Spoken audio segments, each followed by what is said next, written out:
Where did we leave off last week? Sorry, just refresh my brain. Um, I wrote up a little recap earlier, and I'm going to read it off here now. Uh, Dauntless has spent the last couple of episodes investigating the results of a vision Jonas saw when Dauntless had traveled through mycelial space. The first set of coordinates that you checked out took you to a piece of a derelict space station that was about 100,000 years old. Inside the derelict, an away team found a fragmented commanding officer's log with a stardate about 2,000 years in the future, and an EVA suit with a Starfleet logo.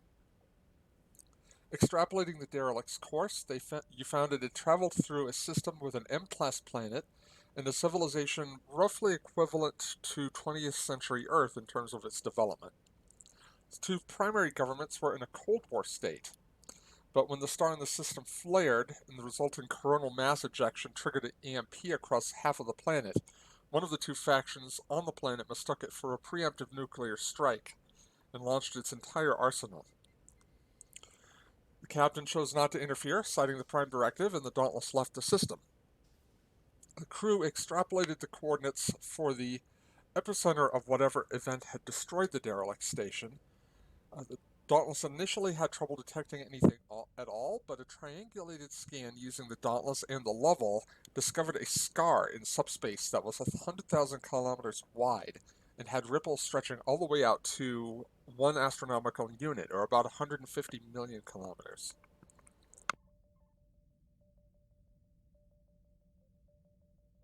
Oh, that's right. So that is where we left off. And we were just like, what the hell could cause this? Basically, yes. I'm going to start. Um, I'm not going to have Rye on the bridge at the moment. But we are going to start on the bridge of the Dauntless. Gotcha.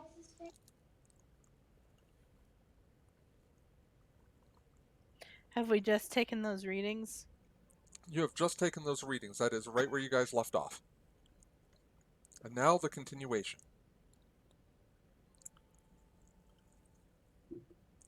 Bianca's going to turn to Catalea and say, send a message to Lieutenant Commander Rye. I want him to come take a look at this. Aye, Captain. Yeah. So, Rye, that's me. That's yes. right. It's been. I assume it's a comm badge thing, kind of thing. Mm-hmm. All right. Aye, Captain. On my way. I will assume I was in one of the laboratories doing whatever it is science officers do when they're not on the bridge. Yeah, or possibly in the astrometrics lab, wherever you want it to be. Yeah, exactly. Someplace sciencey. I was totally doing my job. Totally doing science. You totally weren't sleeping. Yeah, no, indeed. The most I would be doing is cooking dinner. But like player, like character. Yeah, exactly. There you go. So, but we will say, my character was sitting in, telemetry lab 1. I, Captain, on my way to the bridge. I'll gather my things, head to the bridge.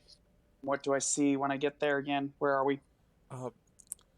So, the Dauntless right now is located near the center of the Carina Nebula, at the spot of a massive scar in subspace that does not appear to have any manifestation in normal space. Gotcha. So it's not on the screen. It's not on the screen, right? And it's not affecting anything. Like subspace signals can still come in and out. Dauntless could still go to warp if she needed to. Gotcha. So it is literally a giant curiosity in space. Yes. Gotcha.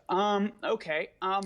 With the captain's permission, I will change the display on the screen to match whatever reading where it creates a visual display. Like I switched to that. Yeah, the filter for subspace. Yeah, I was actually going to suggest the same thing.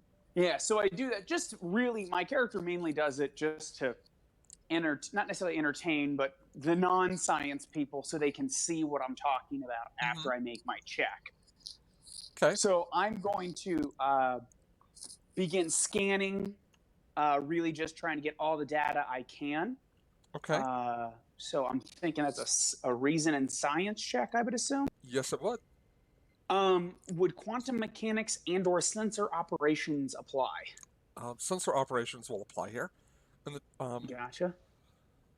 given that this is your first shot at scanning, there were some difficulties scanning this area earlier. Mm-hmm. Most notably in the fact that it was just some failed rolls. Because of that, I'm going to increase the difficulty a little bit, but Dauntless's sensors are going to compensate for that because of the Starship talent that it has. So the difficulty here is going Gotcha. to be 2. And Dauntless 2? will assist with sensor science. I'm going to, you know what, just because I want to impress everybody since it's a little bit since they see me, I'm going to spend 1 point of momentum to get an additional dice. Okay. And I think this is going to be my first time rolling. Click, I think on 3 dice. Did it roll right? It did. All right, hold on. Let me try to get to the section where it says I'm. Here it is. Cool. All right, so what I get? I got one success. One success and 1 complication. If someone would like to roll for the Dauntless. Yes, if someone could do that real fast, I've got to check oven. Oh, no worries. We usually have someone else who's not the character who made the roll do the roll for the ship. What's the ship roll? The ship is rolling sensor science.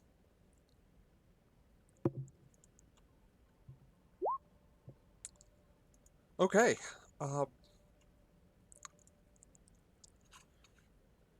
And We're just doing real good. Adam said he would be right back, yes? Yes.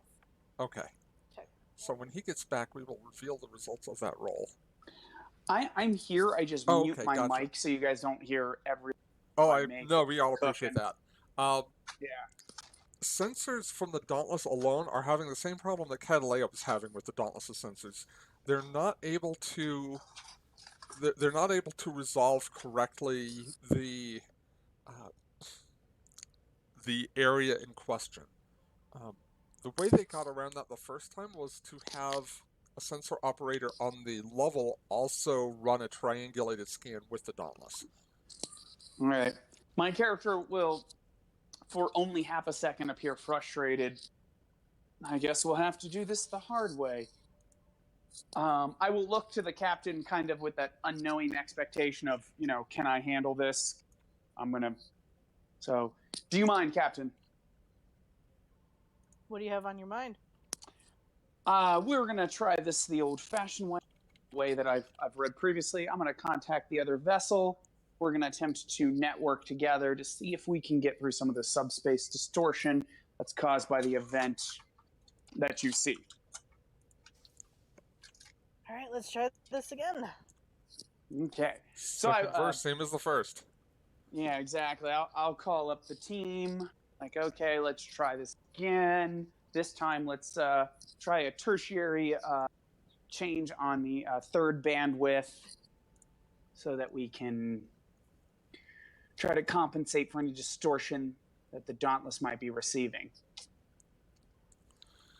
All right, so Jonas is on the level along with Tassel, if I recall correctly. Yeah. All right, so let's have one of those folks. Who's going to take the lead on this roll and who's going to assist? I'm going to make the difficulty 3. What's the roll? Is this the scan again? Is that what we're doing? Right. Another cool. scan. This one triangulated. It's still going to be reason science. Jonas, what's your science?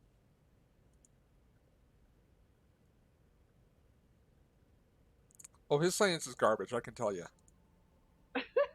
Well, how about is Jonas? What's his character? What's his position again? I'm sorry, it's been Helm a officer. Helm officer. Yeah. He's the helm So- officer. Journey, is your mic? Johnny, your mic isn't Indeed. working. That might be the problem.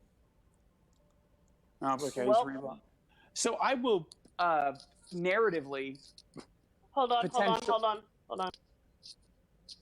No, you're still muted.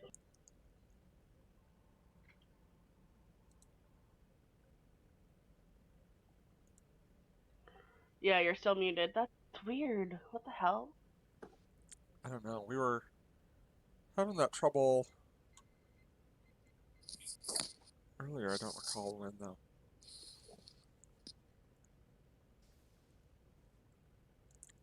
Maybe try rebooting Discord. Or try using the webpage if you're using the app right now. Yeah, that usually fixes issues for me if I switch from the web to the app or the app to the web. Yeah.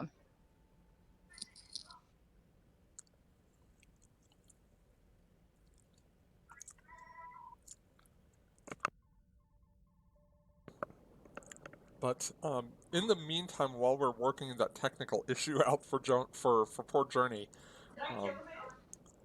it's going to be either Rye or Tassel taking the lead on this roll. Well, my stats, reason science roll are 15. And one of my focuses will apply.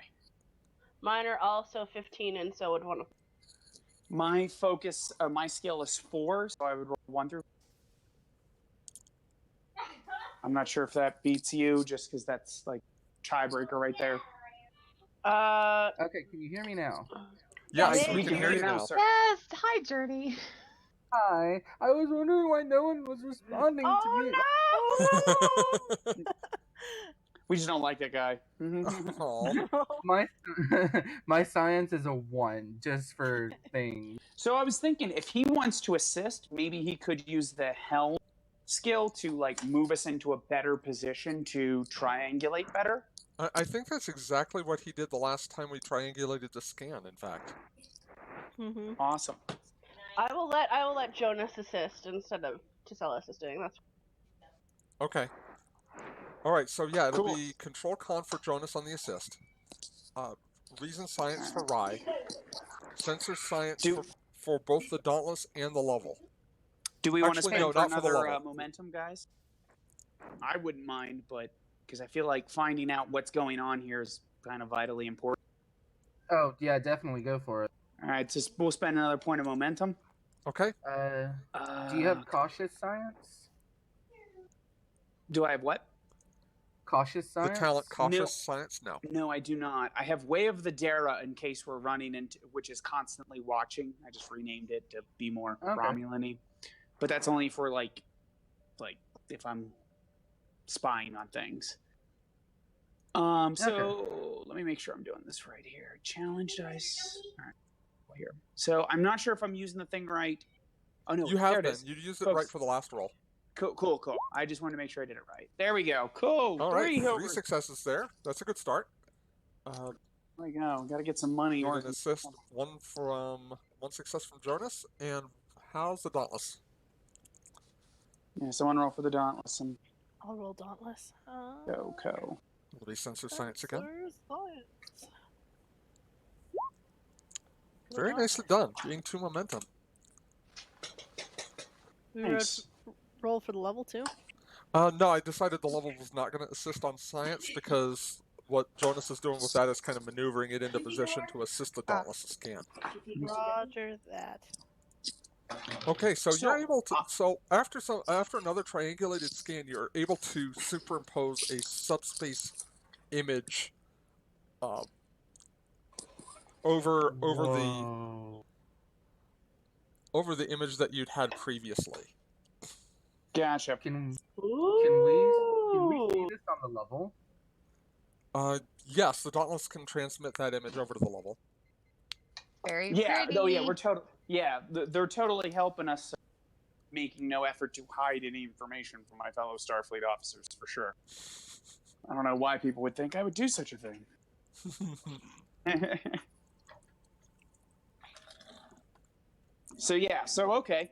So what are we able to learn from this? So what you can determine, and some of this is going to be necessarily a rehash of what we learned the last episode because it's been a couple of weeks and you weren't here. It's new to me. Yeah, it's new to me. Let's do it. So the scar itself is approximately 100,000 years old and stretches out to about 100,000. It has a radius of about 100,000 kilometers. Out from that are kind of concentric rings, a series of rings stretching out to one astronomical unit. Based on something that the Dauntless encountered on its way to this epicenter, you suspect that the concentric rings corresponded with cosmic strings that were formed either during or immediately after the event that caused the scar. Hmm. But So, as to go what ahead. caused the scar itself, you've never seen anything like this. May I can I spend a point of momentum to ask you additional questions? You We can ask an officially additional do. question as a science officer without spending a point of momentum. You get one free Oh, question, okay. one free Okay, information cool. spent. And is this a valid question? Is from my scan, so I'm hoping to follow up because I'm a science officer. What are a couple of different options of what could have caused this event, given my character's education? More than this, what the centers would tell me, if I'm making sense. If that's even possible. If not, I'll come up with something new. Given your character's background, basically, is what you're asking. Yeah, sure. Yeah. Hypothesizing what could possibly have caused this. The closest thing it looks like is a supernova. Gotcha. But even the Hobus supernova, which did travel through subspace, did not leave a scar like this. Gotcha. So there's some information I'm missing. So okay. Go ahead, gents. The piece of the derelict that we found, is it possible with the scans we took of it, and I know we might have come up with like theories of how big the structure that it was a part of was. Is it possible to like superimpose an image of that superstructure over this tear in subspace? Yes say and yeah. no. The structure, based on the size of the structure that you guys had hypothesized, it is at the outer limit, that last concentric ring. Based on your reads, based on your scans, it is likely that the structure that once occupied this area of space was 1 AU in radius.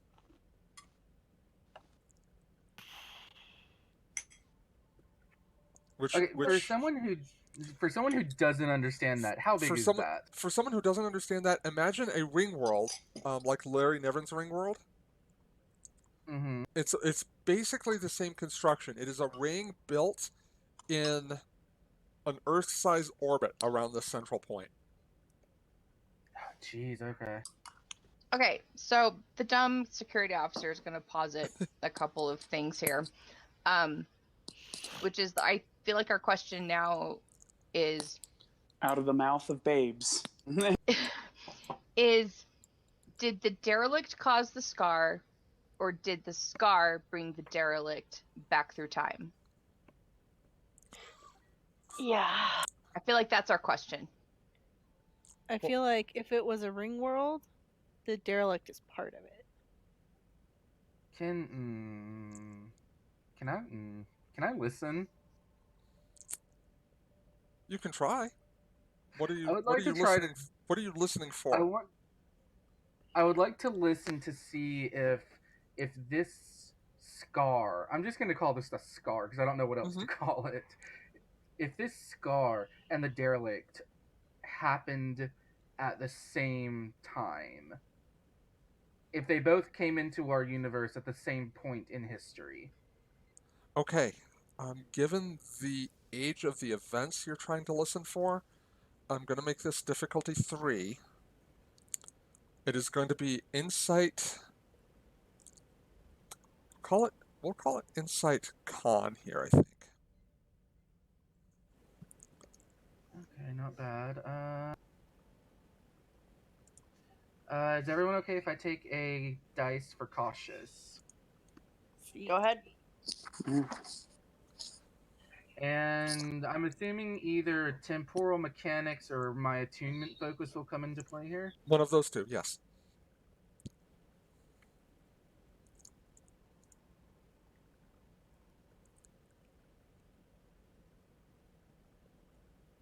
Three successes. There is... Yeah, just go. There is a causal relationship between the scar and the ring.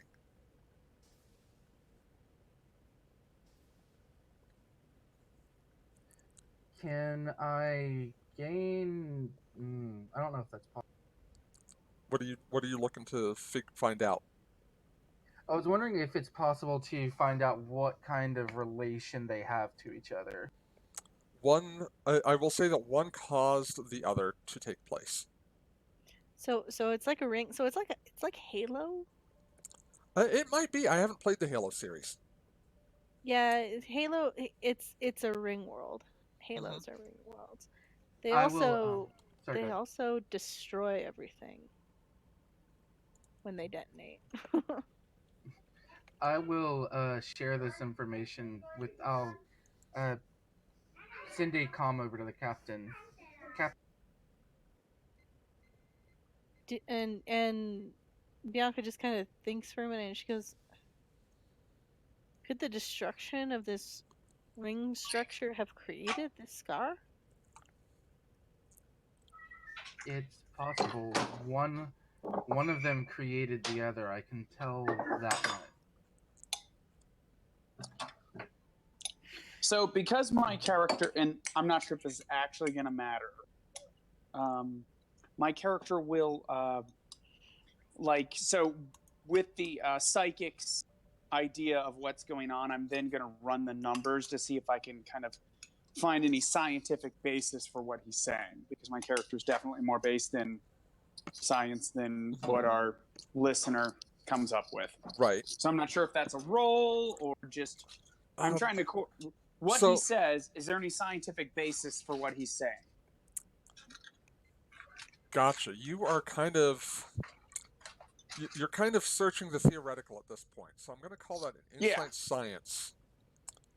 It is going to be difficulty 3 because you don't have a whole lot of information to go off of there, but you're trying to think, how could a ring world and a scar like this be related? Because Dyson spheres are real things, at least in the Star Trek universe. A ring world would be substantially easier to create, so theoretically you would have at least some familiarity with one. So would quantum mechanics apply to my thinking? Yeah, I'll let that focus ride. Cool. We'll go ahead and roll. I'm not gonna, since I'm just verifying a hypothesis and momentum. Let's see what I get here. No successes. Nothing. Although, okay. I would have said insight science though, not reason science. So I'm not sure if that's a different role. Let me see here. It is technically lower. Actually worse. Okay, Let's so see. it probably would have been no successes regardless. Yeah, it would. Yeah, if we take the same D20 rolls, it still is not a success. All right. I just it's outside the limits of your theoretical thought. Cool. I don't say anything. My character was thinking this while the Elorian is talking, but I don't profess my ignorance. Okay.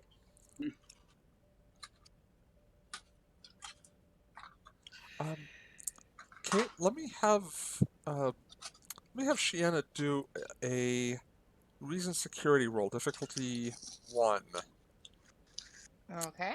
We'll And have have some easier rolls here. and have the Dauntless assist. We'll have the Dauntless assist with sensor security. Ooh, sensor security. Okay. I will roll. Do I have a focus that applies? Let me take a look at your character sheet. I will let you know. Not shipboard tactical systems would apply here. There you go. Okay, there's 1 and 2. You pick up a new contact about 200,000 kilometers out. Wasn't on sensors before. You're also picking up a signal coming from it. On speakers. It sounds like an old 56K modem.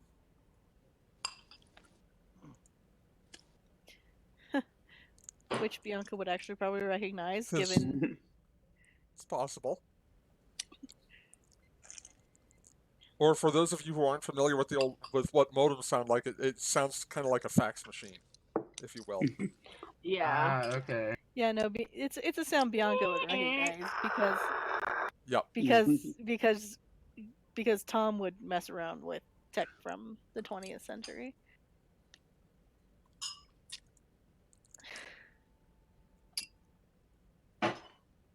And Do I have any other information besides there's just a contact out there?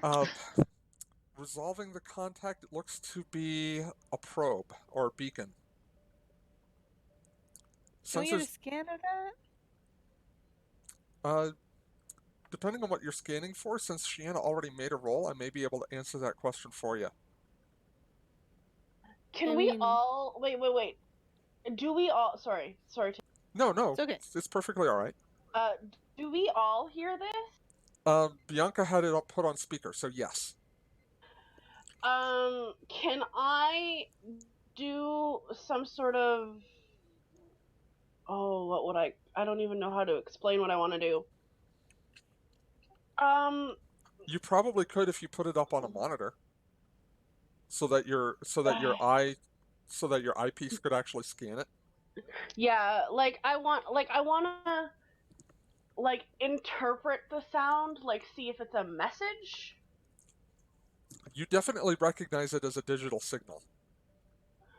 Okay, can I try to pinpoint origin or species or language or? Possibly. Give me an insight science roll. Oh, come on, sweet board here. Your player-wise, you're already on the right track. I'm gonna make this difficulty 1. Excellent. Do I have any focuses set up? No. Feel free to use a momentum. And you said insight science? Yes. Yes, I'm going to take a momentum if that's cool with people. Okay. If her character starts vocalizing or in some way indicates where her train of thought is going, I would like to assist. She hasn't said anything yet. She just appears to be listening to the signal. Yeah, just tossing it out there. Okay. Yeah, no, I just do the thing when a dog hears a high-pitched sound. Ooh, your own type of listening. 3 successes. Nice. It is inappropriate for my character to compare any of our fellow officers with the dog.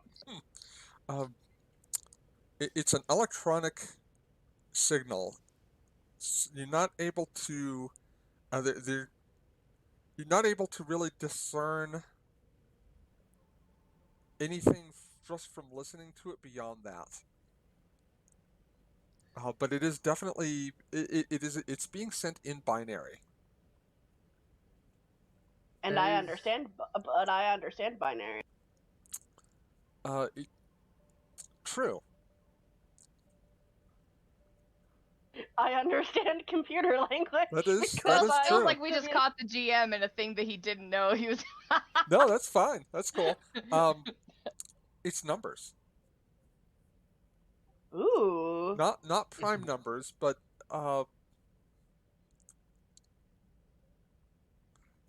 you suspect you could run it through either onto a monitor or through the universal translator and pick up what the numbers actually are.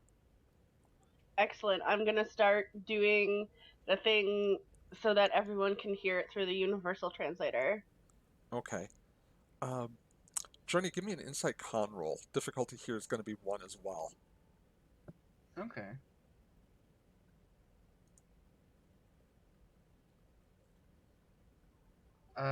Do any of my focuses apply? Con operations. Or astronavigation. Okay, astronavigations. I do not have con navigation. Well, you have, I have home operations, which is what I meant.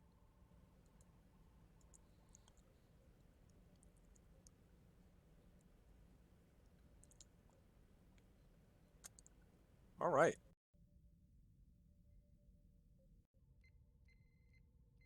What did I just roll for?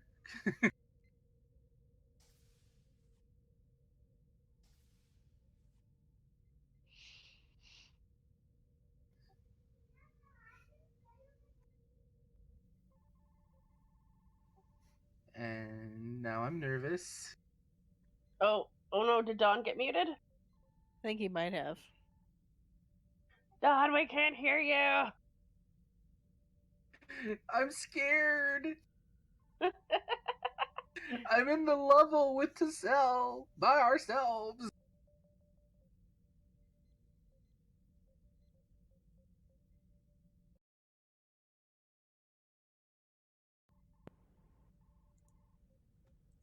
Okay. Nothing.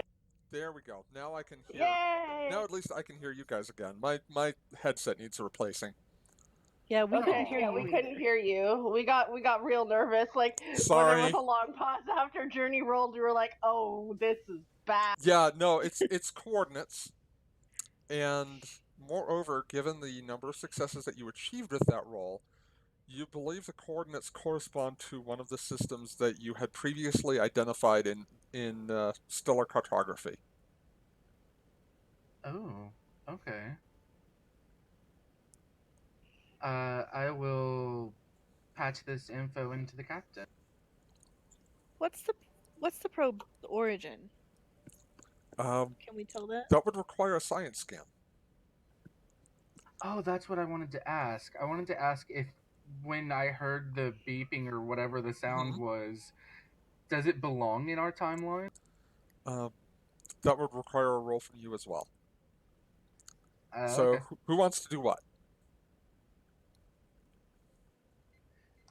I stand by will- to assist in any science or make science rolls that the captain require. Yes. I definitely want a science scan of that thing. Okay. And I can roll to figure out whether it belongs in our timeline. Okay, so it's going to be difficulty 2 reduced to 1 for the sensor scan. Journey, for your attempt to listen, it's going to be difficulty 2. Okay. And it's going to be insight command. Is mine just a reason science check with the ship? Yours is reason science with sensor science from Dauntless. Gotcha. I assume. All right. Oh, man. Okay. All right. I got 2 from me, and who wants to roll for the ship? I will roll for the ship. Okay. Can I grab a dice for a momentum? Yeah. I'm gonna actually let you use the bonus momentum you guys got from the last roll. Oh, thank you. That's There you Yep. go. I was going to say, when we're at full momentum, asking for 1 is never bad. Not at all. Yeah, not that Okay. stingy. Wow. Oh my And God. Jonas blows it out of the water with 2 natural 1s. There you go. Okay, so here's what you guys get from Dauntless's sensor scan. It appears the device is a beacon using what looks to be fairly standard Starfleet issue technology. However, the device is approximately 100,000 years old. Again, based on the success of the roll, I can tell you that the beacon likely activated within the last few moments, probably when it detected the Dauntless. So I would like, for the narrative explanation of what happens, I would think it would be cool if our Elorian alludes to it through his various powers or whatever, and I back that up with like carbon dating and shit like that. Okay. He's like, "Oh, I get the sense," and I'm Yeah. like, "I'm going to confirm the helm officer's, postulation is that da da da da da." Right. If that's all right, I think narratively that sounds fun. I think so. Let me describe kind of what Jonas gets from this, because Jonas, what you pick up is that this device wasn't actually here five or 10 minutes ago.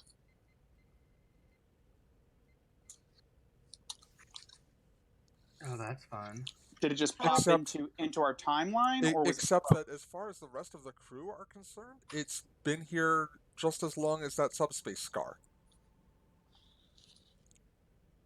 Okay. Oh, this Bianca's is gonna just be gonna blink great. and she's gonna be like, so it wasn't here 5 minutes ago, but it's 100,000 years old. Is it possible that this scar and subspace is some sort of causing some sort of temporal disturbance in the area? Perhaps it is possible that this probe in 100,000 years ago and here simultaneously. Well, and not to mention, there's gotta be something temporal going on because Starfleet obviously did not exist 100,000 years ago.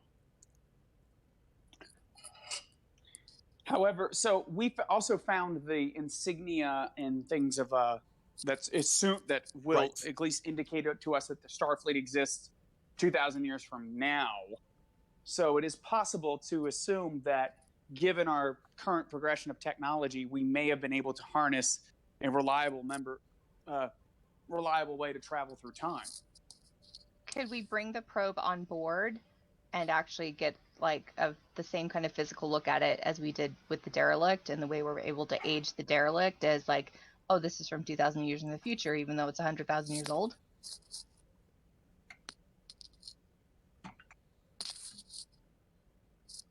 That's actually a really good plan.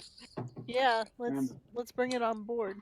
My character will, unless my character has experience and or notes that would indicate otherwise, I would say let's try to get encase the object in some sort of field to prevent any side effects of like rippling time manifestations, so we don't have crew members turning into babies and shit like that. Well, you don't Except have we didn't Lieutenant experience Barclay on any. board, We didn't so that's a experience plus. any of those effects when we were in contact with the derelict. So, and like a simple shielding and bringing it on board.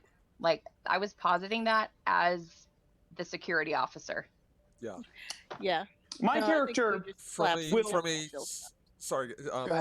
a science standpoint, chronoton shielding would prevent any sort of, or temporal shielding would prevent any sort of side effects like what you're talking about. Cool. Is that standard do we have the technology or do we modify it? Yes. Yeah. And in fact, Dauntless does have temporal shielding. Cool. Okay, so I press a button and it happens rather than going somewhere and modifying. Right. What was that, Journey? I said that's the only reason we saved our captain. That's true. Yeah. I would have been dead. Okay, so figuring out that wasn't here 5 minutes beforehand, is that all I get from my being able to listen? Apart from that, the device really is 100,000 years old. But it's also 2,000 years more advanced. It is also 2,000 years more advanced. And that's something that you guys are going to figure out in the course of your scans as well. Jonas has a headache. Whew. That would only serve as evidence to further support my theory that perhaps Starfleet 2,000 years in the future has a reliable way of monitoring time and would send the probe back 100,000 years to perhaps learn about the mysteries of the universe. Perhaps. That's highly unlikely because the information we gathered from the derelict said that they were running from something. Correct, Commander? Correct, Captain. What happened to the derelict seemed to be a violent incident. I did not read it as being the result of a scientific endeavor gone wrong. Well, incidentally, and I'm not certain, I was not on duty at the time, do we have reason to suspect that this probe is from the derelict? Or is it perhaps from Starfleet in general? That's why I want to bring it on board and take a closer look. But we do, from the Voyager's logs from the Delta Quadrant, we do know that that the Federation has time travel technology as early as the 29th century. So 2,000 years in the future, who knows? Well, and this doesn't feel connected to the section of Starfleet that concerns itself with time travel. Whatever its official name is, I as a player just forgot what that is. It seems more standard Starfleet than DTI. Exactly. Captain, Yes, Lieutenant. permission to bring the level back aboard. Go ahead and begin docking procedures. Aye, Captain. I initiate all standard procedures to defend against random temporal anomalies. Okay. Once Jonas is on board, I'm going to ask him if he would like anything to help with the temporal disturbances. At the moment, they're not too bad. He just has a headache from the fact that his instincts are telling him one thing, but the logical side of his brain is telling him another. Kind of the equivalent of feeling dizzy. If there were actual chronotons, he would. Not quite vertigo levels, but just like a little off balance. If there were actual chronoton radiation happening, he would definitely take something. But this is just a minor annoyance. Oh, it's like me when my calculus homework got too hard. But he would like to be there when whoever is going to be studying it goes over the probe, unless I'm needed at the bridge. I think all of us want to be there. Yeah, I think it's gonna be all hands on deck. All right. All of us to look at it like particularly the entire team that was on the derelict. Like, although that's I think going to be the best. Bianca's gonna stay on the bridge because she trusts you guys to keep her updated. Yep. But we all want to stare at it like the aliens in Toy Story go, oh. That's very, very true. A stranger from the outside.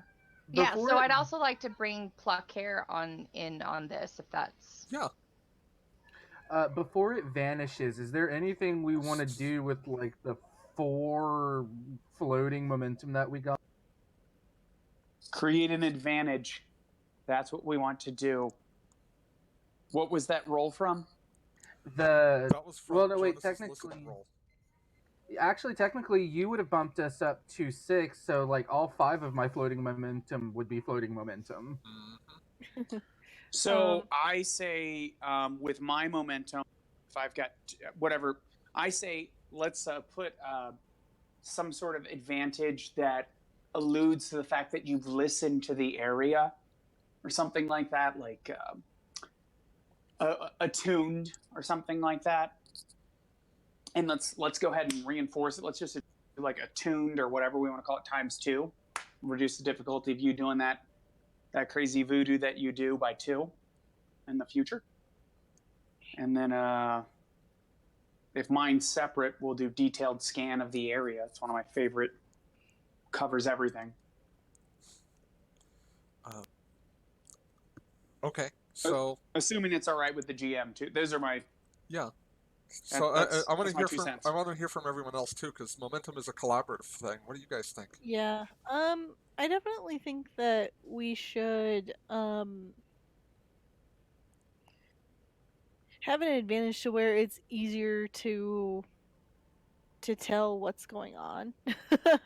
Okay. Yeah, just like a lower difficulty. And I would almost want to extend that to not just the probe, unless the probe is something that can answer like this larger question, which is like, what is the causal relationship between this scar and the derelict? Okay, that is not something the probe is going to answer, and I'm going to bump things up a little bit time-wise. So narratively speaking, the level is docked. You guys have you guys tractor beam the probe and bring it into the main shuttle bay. And so I'm going to kind of have you guys there, just kind of looking over this thing. Bianca is actually going to, while everybody's looking at that, she's going to send us en route to the coordinates that the probe was transmitting. Okay. All right. So, yeah. You're. Sorry, I just had a total brain fart. Yeah, so the Dauntless will come about and set off at maximum warp toward that set of coordinates. And in the meantime, the rest of you guys are down in the shuttle bay, kind of examining this probe, seeing which data you can gather off of it. Given the successes that you guys have had and some of the bonus momentum, uh, I will be fairly free with information spends. We'll do that. So we can do up to 5 information spends if you guys are willing to go with that. Yes. Yeah, sounds good to me. Free The- information. The probe itself uses technology that is not as advanced as the suit, but still more advanced than most of the technology that the Federation has encountered up to this point. For example, the power cell technology probably could have kept this probe going in and of itself for the last 100,000 years. Or this beacon, rather. If it's cool, can I use my studious talent to also milk this to get extra questions? One extra question. Okay, that's fine. Can we determine if the creator species or race of this probe has already been encountered by the Federation or another group of? It has a Starfleet logo on it. Interesting. Okay. Stylized similar to the way that the Starfleet logo was stylized on the EVA suit that you guys brought from the derelict. So they're from approximately the same time period. Interesting. And all of you are... It's still weird that all of you think it's been here the entire time. Well, we don't anymore. Well, It is not unusual for temporal side effects to cause people to have different perceptions of time.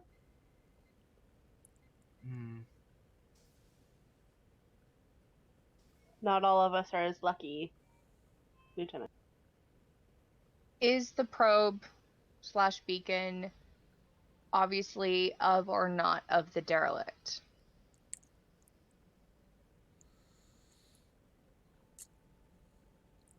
It's let me say this. It is the same approximate age as the derelict, using technology that is approximately as developed as one might expect, given the technology that you recovered from the derelict. In other words, it is likely that the derelict and this beacon have the same origin.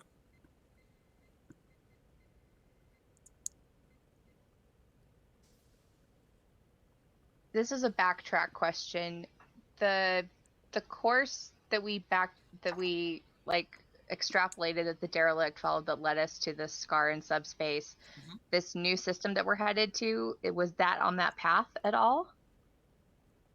It corresponds to a different point that Jonas saw in his vision. Okay, that's what I thought. I'm heading back up to the bridge. So I'm curious if this is even possible. Is there a way? So this is a probe / sensor thing, beacon. So it's a beacon. I want to. Cool.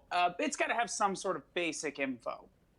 I would like to try to download that if it's possible. Is there a port? It is. Some sort of Wi-Fi connection? You would be able to do this through just probably a tricorder scan, and I'm not going to have you roll for it. I will count it as an information spend. Sounds good. So with that, you're able to download the data off the device. You find that there's not a whole lot on it. However, you do have a stardate that approximately corresponds to the stardate from the commanding officer's log, and I've got that as a handout, so I'm going to push that up onto your screen. I'm away from the screen at this time, but I'm Okay. sure everybody else will be able to see it. So its chronometer is set approximately 2,000 years in the future. Okay. It was programmed to do passive sensor sweeps of the area and to activate and transmit when it picked up a signal matching the USS Dauntless. Oh, fuck off. Wait, what? So that would mean that the good news, we're still thousands of light years away from, right? From where? Hundreds of thousands. Yeah. We're still lost in the quadrant, right? We didn't get back home. Well, you guys have never been lost. Dauntless has a slipstream drive. This is actually their mission to survey the Carina Nebula. Gotcha. Well, I just remember the last event I remember, we got sucked into, it would take us 100,000 years to get home. Did we get home? Or am I just crazy? Oh no, that was a misunderstanding of what the derelict was. Oh, so in theory we could contact Starfleet. Yes. And okay, cool. That changes my what I was going to. I thought we were still 100,000. I was like, hey, good news, people. We eventually get home because Starfleet knows to look for us here at this moment at this time. No, the Dauntless is not the Voyager. The Dauntless could make the Delta Quadrant probably in a day and a half if it needed to. Okay, well then, I will say then it is clear to me that someone knew, probably through our log entries. Be sure to someone write this so we do not create a time paradox. We would be here at this moment at this time, or would be here at some time, and thus wish to send us a message. So can I try to, because it's supposed to appear when we show up, which means it's got a message for us. Do we have that message? The only message that was in its databank was the set of coordinates. So it would appear that our future, 2,000 years in the future, Federation wants us to go to this point. So, which we're already headed towards. Indeed, but this is further reassuring that this is, in theory, where someone, presumably at some point, wants us to be here. I don't find that reassuring, Shiana says. Is it at all possible? I'm assuming, like most people who create things and build things, is there like a maker's mark or a maker's tag aside from a Starfleet logo that shows any kind of recognition of who created or crafted this probe? Not specifically. It was. I mean, it's standard issue Federation technology. The closest thing you would find to something like that, well, it's standard issue 44th century Federation tech. The closest thing you would find to a maker's mark would be a serial number, something along that line, like a VIN on your car. Okay. All right. But Jonas, in 2000. Go ahead. Sorry, go ahead. I was going to say, no. Jonas is going to give it a final look, and this just keeps getting weirder and weirder. I am going to say that you guys have expended your free information suspense. Okay. And Jonas is going to head back up to the bridge to take his place at the con. So it's just me and Rye in the science At office? this point, yes. Or in the shuttle bay. I'm gonna look to Rye. He will look back. Do you not trust Lieutenant Carter? He has a puzzled look. What do you mean? We are all members of the same crew. I trust him as I trust every other member of the crew, I say with a coy smile. Clearly. And yet, every time he provides information through his visions, you seemingly doubt him. It is what his species is known for. Indeed, but I would believe it would be foolhardy to risk something on a hunch.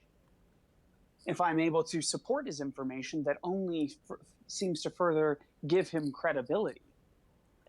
I don't mean to take away from it, but if I am able to back it up with science, then there is every reason we should trust the lieutenant. We should trust him without need for backup.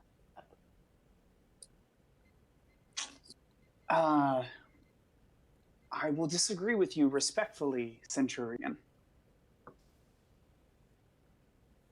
It is not that I do not trust the lieutenant to do his job, but when any officer makes an idea, a proposition, it is always good to search for additional information that would further to reinforce their hypothesis. It is not my goal to take away from Lieutenant Cardin's skills. It is simply to support them. How long were you in the Tal Shiar? I know nothing of what you're talking about. I just smile.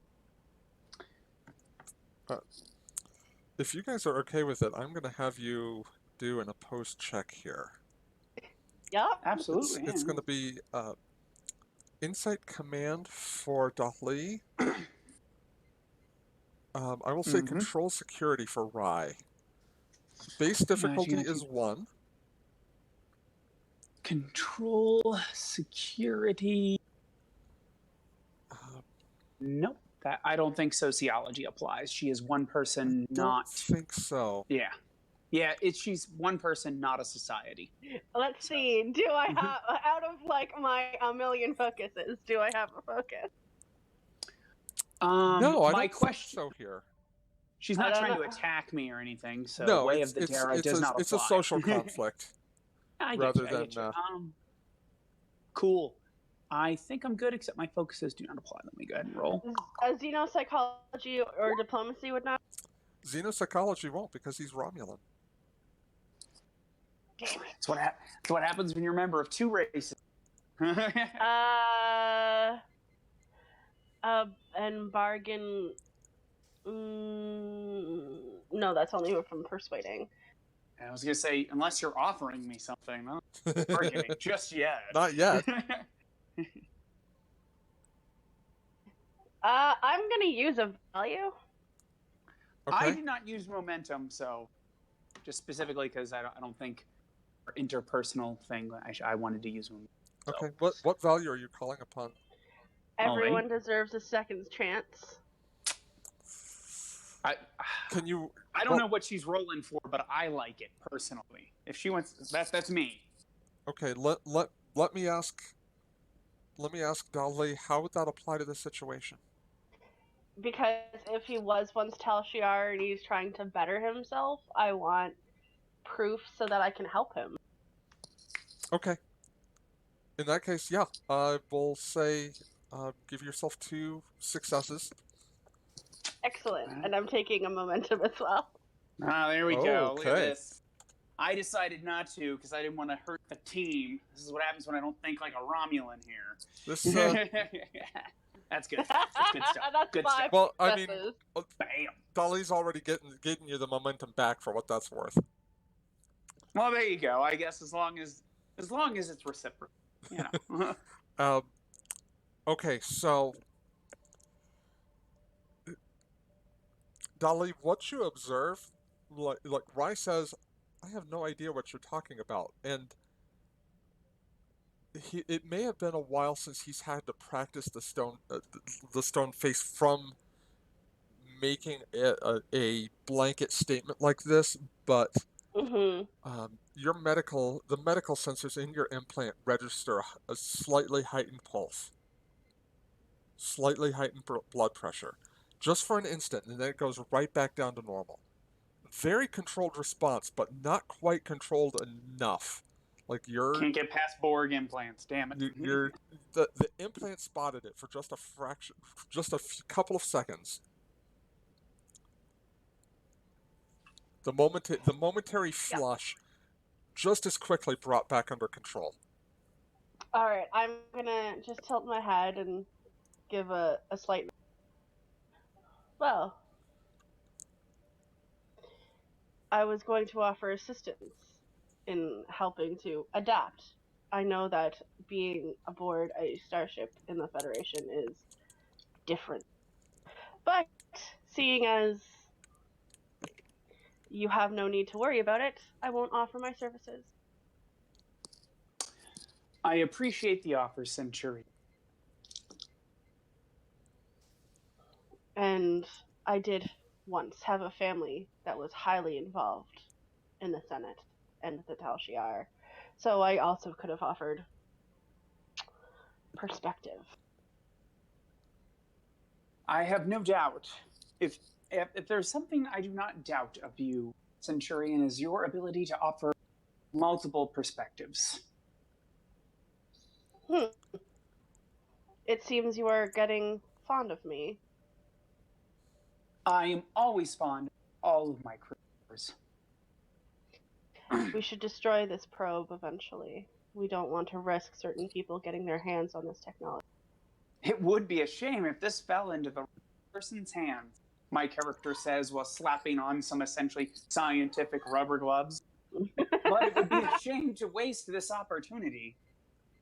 I say let's see what's under the hood.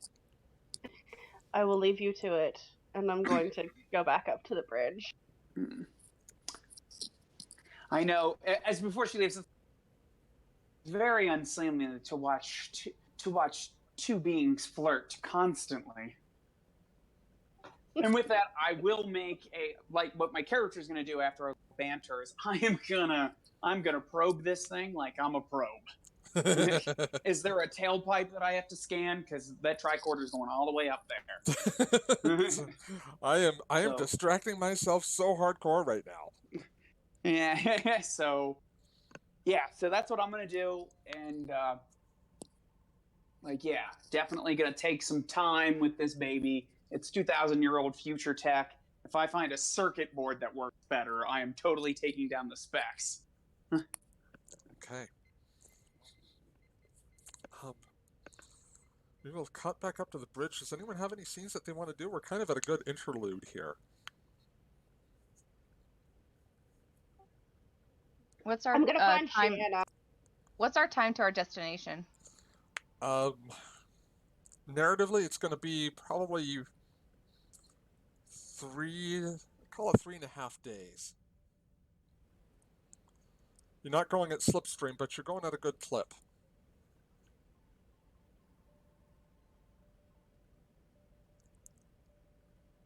Okay, so we've got time to stew about. Shanna has time to stew about what might be waiting at this destination. Awesome. Although I think when Shanna comes back up to the bridge, I think Bianca's gonna be like, "So, what are they finding out down there?"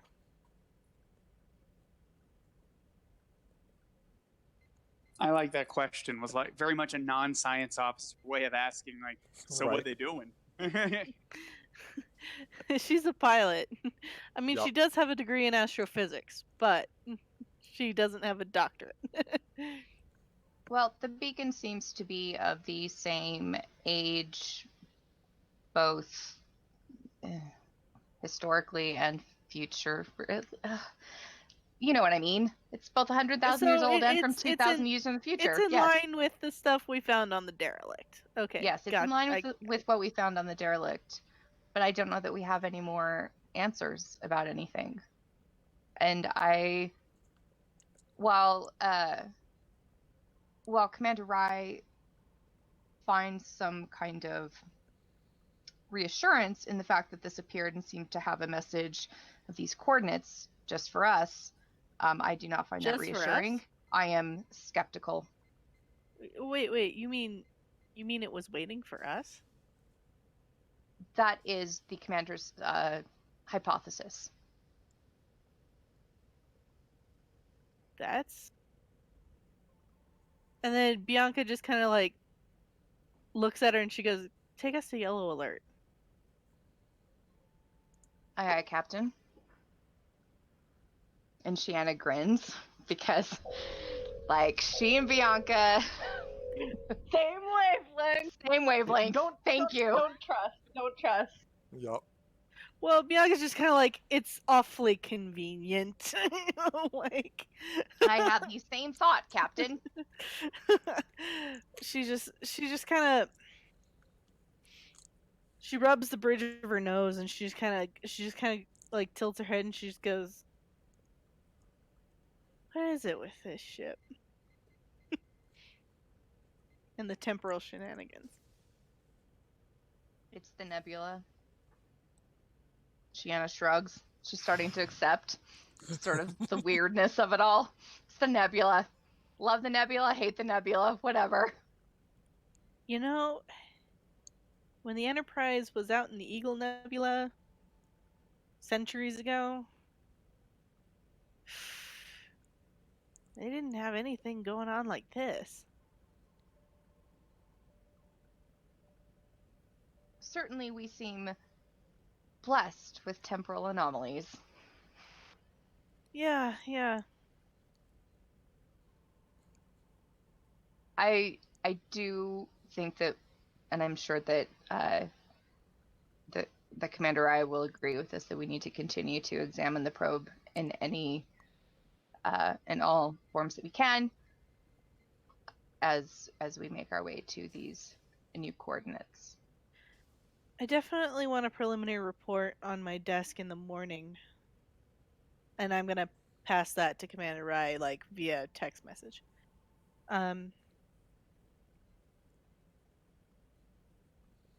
This is strange. Has he been able to figure out why it just suddenly appeared? I believe that he made some reference to, in the presence of temporal anomalies, that everyone will have different perceptions of time. That some of us perceived the probe to appear, some of us perceived it to have always been there. It's a lot of science that I don't necessarily understand, Captain. Yeah, no, but I don't trust it. I get you. My physics is good, but it's not that good. I would also like. I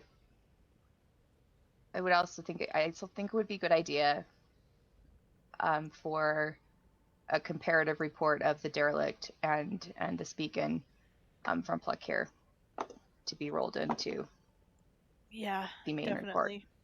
Definitely. I definitely want to know Pluckhair's thoughts in the morning as well. This is okay. We've encountered some weird things, but this kind of takes the cake. I feel as if 2,000 years into the future and 100,000 years old at the same time. Captain, I do wonder if there are things that we could do to prepare for, I don't know, I'm not sure what eventualities or possibilities when we might find at this destination, but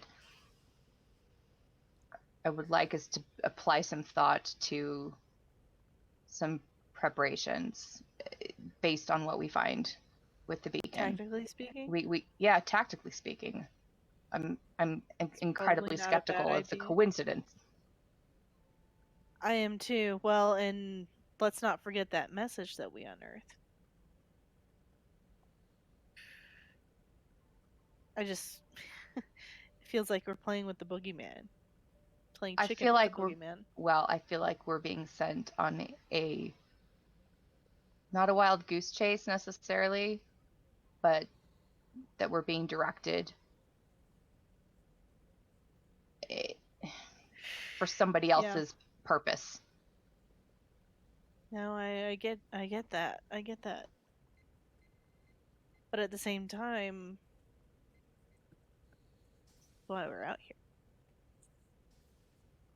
Agreed. And so we proceed with caution. Yeah, it is yellow alert. You realize this, right? Yes, I already put the ship on yellow alert. Okay. Just making sure that you remembered. She has like a button on her wrist that like you set it and she like immediately pressed. Yes, basically yes, that.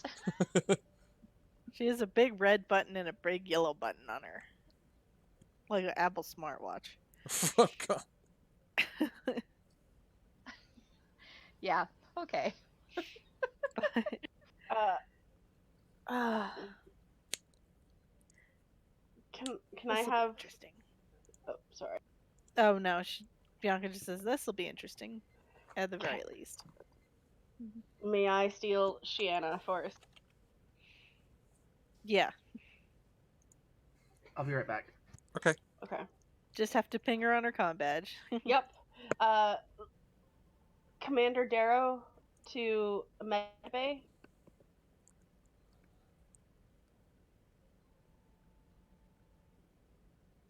Sorry, say that again? Sorry, I cut out. Dochley to Lieutenant Commander Darrow. Could you please report to Medbay? On my way.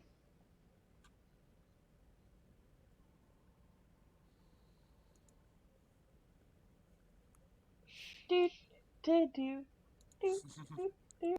While you're in the turbo lift. Elevator music, All right, really? and I will. Okay.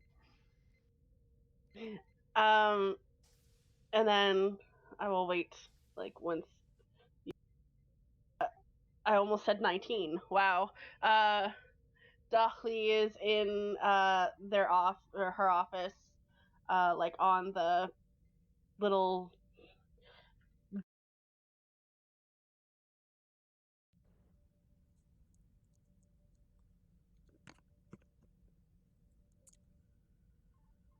And my headphones popped out again. Sorry. Oops.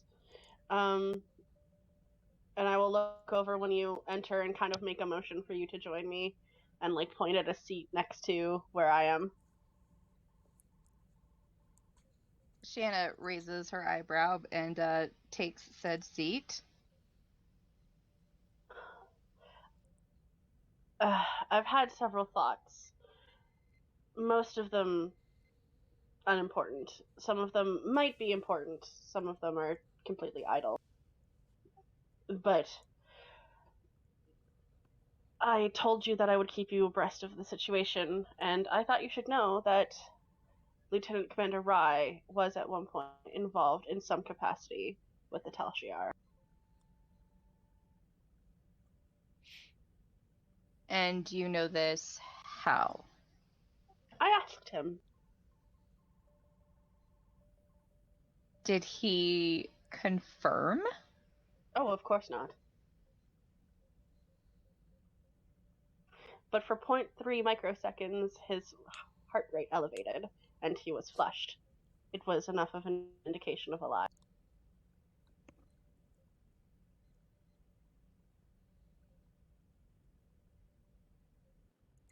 Do you believe that he is still involved with the Tal Shiar, or that it's in his past?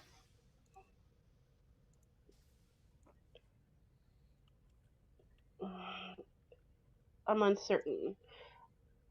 I am hopeful that it is in his past, because if it is not, well, he could be leaking this information to the Romulan Empire, and that would be troublesome.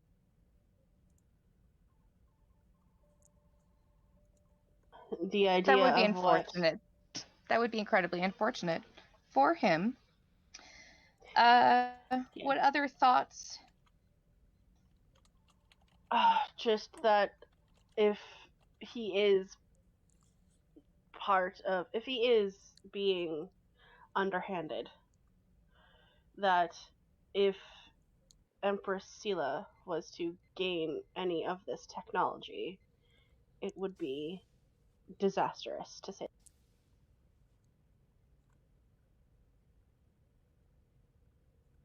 Furthermore, if the Borg were to gain this technology, it would also be equally disastrous. Agreed. And he's currently alone with the probe, isn't he? He is, yes. I think it's time to post some guards on the dangerous piece of technology that we've brought on board our ship. I think that once we have finished analyzing it to the best of our capabilities, we should destroy it.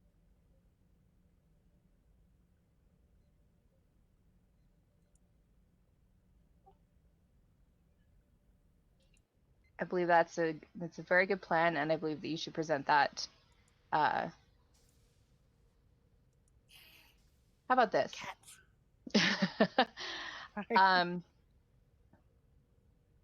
I will submit a secondary report on the probe tomorrow, and I will include this information, including the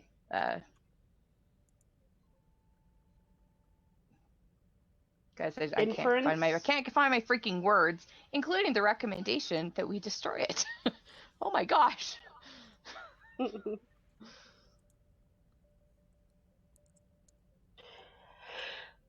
That I just thought from a tactical perspective, you might appreciate the input. I do, and I will need to think about the possibility that of an active Tal Shiar agent and what I might want to do about that. And Shanna just I am attempting an olive branch, I believe is the expression. But I am uncertain as to how it will be received. I do not think he trusts me. I do not think he trusts anyone on the ship. Do you think that perhaps he might trust you more than he trusts anyone else because of the shared Romulan bond? I think that might actually work in my detriment. We are constantly told to be wary of each other.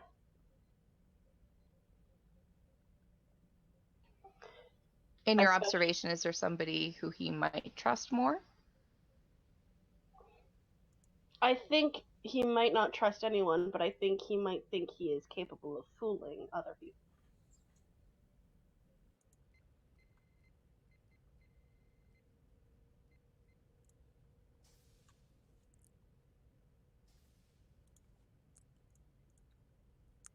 I will brief the captain on this, but we will keep this between you and me and the captain for now. Of course. And I also... And any further opportunities you have to question his history, please do. Very well. I also am... Are you familiar with a species known as the Tholians? Not off the top of my head. They're capable or somewhat incapable of control through various temporal dimensions. They see all... And if I'm slightly wrong with this, Dawn, please correct me. No, so far so good. But as far as I'm aware, they are capable of seeing multiple timelines at once. It would probably be more fair to say that they exist in multiple timelines and dimensions simultaneously. There you go, that. That is what I said. And given the strange nature of either this technology or this nebula, it might be apropos to do some research on past conflicts with the Tholians and how we could shield ourselves or repel temporal assaults. Agreed. And I like the way you think. Well, we have 3 days until we arrive at the coordinates given to us by the beacon. And that gives us, I think, a fair amount of time to do some research and make some preparations. Perhaps if you do not want to interrupt Commander Rye's important research into the probe, you may simply ask Lakir. That was my thought. I believe that her perspective would be an excellent addition. If you and she could work together on working up some possibilities and some research on the Tholians. I am at your and her disposal.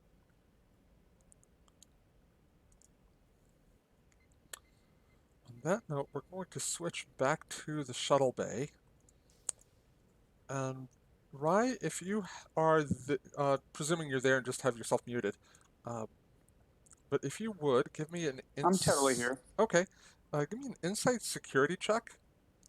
Difficulty. Does my way of Yes, it of the does. Dara apply? Because Yep. suddenly someone implicated me in being the Tal Shiar, and That's guards are showing up. that's not why it applies, but it does apply for this role. Gotcha. Can I make a check later if this doesn't come up to notice the guards are here and feel suspicious, or do I just auto succeed at that? We'll see. But it's Alright, cool. gonna be insight security. Difficulty is going Insight. to be 2. Difficulties 2, and that's with my talent. Does your talent reduce the difficulty by 1, or does it give you an extra die?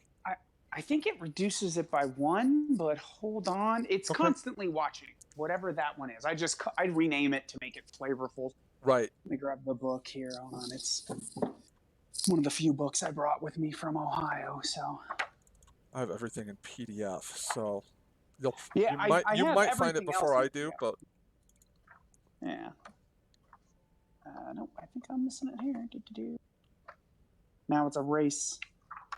Federation history, assignments, traits, reporting for duty, talents. okay, I'm it does getting reduce the close. difficulty. It's on. Cool. Sounds good. So the difficulty. What's the difficulty then? It's on page 136. It's going to be difficulty 1 in that case. I'm going to spend momentum just Okay. because. To get an extra dice, insight security. Does forensics or I'm sociology actually going to apply? give you the focus here based on your Romulan martial arts. Okay, there we go. Focus used, yes. Let's go ahead. There's a roll button here. It is. 2 successes. Okay. All right, cool. Yeah, all right. So you sense something behind you while you're doing these scans, and turn around to face an middle-aged, older-looking gentleman, a human, kind of sandy hair going gray-white, square-jawed, blue eyes, wearing a completely black outfit. Oh God, damn it! Does he look like he's from Section 31? Well, that depends on whether Rye would know what Section 31 is. Yeah, do you know what Section 31 is? I do. Yes. As a player, obviously, yes. Well, man, my argument would be I don't know how much, since there's questions of whether or not my backstory applies. I'll leave it up to you. Okay, here's what I'll do. But let me paint the scene because we're going to go to break here real quick. Sounds good. You turn around to see this gentleman who says, "Nice probe. Am I interrupting?" So he is clearly not wearing standard issue Starfleet uniform. He's clearly not wearing standard issue. I'm going to call it insight security, but the difficulty here is going to be 4. Now, my reasoning for this is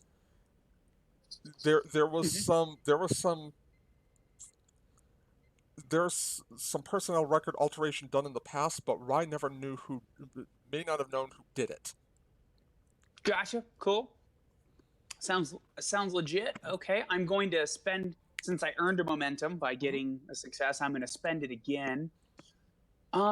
So because this dude looks suspicious, I'm going to go ahead and spend a determination here. Okay, what value are you calling and upon? say the price of peace is vigilance. Because I don't know who this guy is now, because he's clearly being suspicious. So I'm gonna, this dude's up to something. Okay. So that gives you I'm 2 going to do that for the successes. one. Yeah, so then we'll go ahead and roll. Just cause. All right, Got 5 it. successes. Not only did you make the difficulty, you got your momentum back. In your All right. history, in your dealings with the Real Tal quick, Shiar. in case it does go to combats, I have a pad in my hand. Okay. Well, and the tricorder in the other, probably. Yeah, no, indeed. I just. But in your dealings with the Tal Shiar, you have heard of a Starfleet organization underlying Starfleet intelligence. Kind of like Starfleet had a version of the Tal Shiar that they just never talked about. Mm-hmm. And this man in this uniform exhibits all the warning signs of a member of that organization. And that's where we're going to take a 5-minute break. Sounds good. Motherfucking Franklin Drake, get off my ship. Oh God. Not Drake. I do have a question for when we come back. Okay. Well, do you want to ask the question now, because you may forget it in the next 5 minutes? I know I would. That's true. Because I'm able to sense distortions in the timeline and whatnot and timey-wimey stuff, do I just sense him popping into our ship? Nope. Oh, he's been here a while. Which means he's been here the whole damn time. Fuck those fuckers. I'm really glad I was Sorry. the last one. Well, no, wait, you were. Crap, I was gonna say, where am I on the ship right now? Did I just... All right, I'll be right back, guys. Okay. It could be Keegan. Nobody wants Not Keegan not anywhere not near Trill this. enough to be Keegan. Nope, he said he was human. He's not a Trill. Not that twat waffle. And then after, hopefully, if I can get a scene with Jonas, I'd like a scene with Jonas. But Well, Don's not here right now, so... no, I'm just saying it so Journey But- hears it. Oh, and speaking to Rye, I don't think that the guards arrived by that point. I mean, we went straight from that conversation. Yeah, No, it backwards seems like in those time. scenes were concurrent. Yeah, it doesn't. My Yeah. point was, like, literally someone brought up, like, you might be in the Tal Shiar, and 20 minutes later, guards are here. Huh. It would just be a couple of Shiana's knuckle draggers Yeah. being like, oh no, she told us to guard the thing. Yeah, well, that would Whatever. be the cover. I'm a paranoid Romulan. Like, had she not brought up Tal Shiar beforehand and guards just showed up and like, we're here to guard the device. Legit, boys. Sounds legit. 20 minutes ago, someone accused me of being in the Tal Shiar. Because you are in the Tal Shiar, you motherfucker! Am I? Or you were. I can Coming neither from a- confirm or deny any. Coming from a person whose husband was a Senate member and whose brother was a Tal Shiar. Motherfucker, I see you. I see you with your villain mustache. I am clean shaven.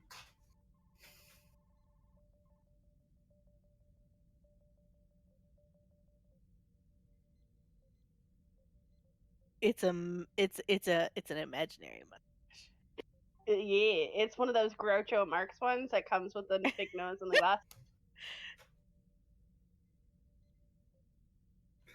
Oh, did you get my email stuff? Oh, I'm gonna check right now. Yes, check the thing.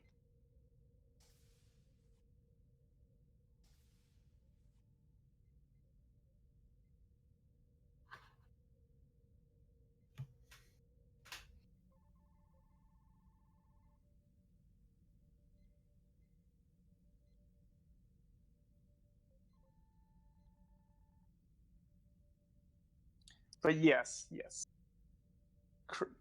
Suspicious Romulan is suspicious. What? It's like I play vampire all the time. I'm okay with being somewhat suspicious. I mean, that's a fucking mood. Okay, so 2 things. One, I had a really, really hard time with my imposter syndrome this week, so thanks for bearing with me, guys. Oh, that is no big deal. We were completely unaware. You're imposter. So You're completely unaware, you imposter. Second, a few months ago, I ordered a 7-inch game print of the USS Dauntless off of Star Trek Online.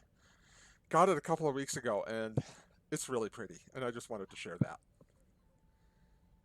Yeah, share the picture in the chat. Oh my god, Sarah, this way. Oh, it's so good.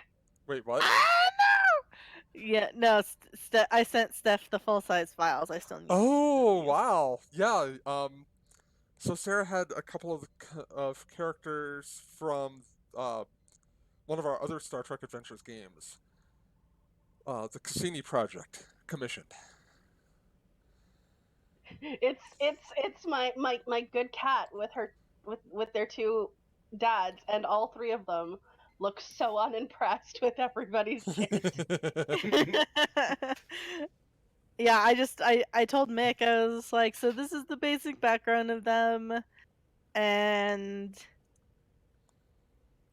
run with it. The expressions of the expressions of the poses are just like all three of They're them don't perfect, want to really. be Yeah. together. Yeah, Like the it's three of funny. them don't want to be together. Mazaka's kind of trying, and then they clearly someone said something off camera, and all three of them are just like, "And who do you think you are?" No, Mick.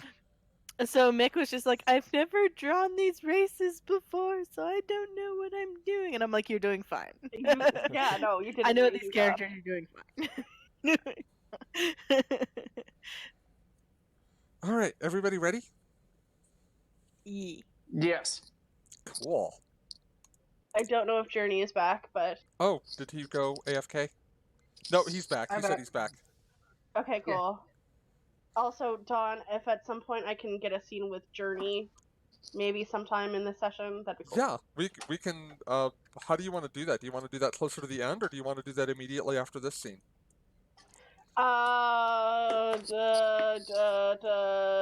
Probably closer to the end, middle. Okay. All right. I think we'll be able to squeeze that in. We'll see what happens. And I'm using this cargo bay to represent the shuttle bay, but for all intents and purposes, we're just going to roll with this. Okay. So before we went on break, someone shady looking to use Adam's terminology, kind of just appeared in the shuttle bay, and spoke to Rye, saying, "Did I come at a bad time?" I have a feeling you've been here the whole. Now my character's just with this guy. Are there any other crew members within relatively earshot? There are a few other crew members working down over, like, say, in shuttle maintenance, but not within easy earshot. If you wanted to project, you probably could, but I actually don't want to get the other attention right now. My point is, it's not difficult to avoid their attention if that's what you're looking to do. My character from a distance will continue to maintain his facade, but to this character in front of him, it is for all intents and purposes gone. You know, my playful smile and all that's gone, and I am staring down essentially what my character. You know, these are two seasoned professionals looking at each other, waiting for someone to make a mistake. If you catch the tone. Yes, I absolutely do. Yeah, so to everyone else, I will make broad gestures of still being the happy-go-lucky Romulan science officer, but this gentleman will know that I've dropped that. But I have a feeling you've been here the whole time.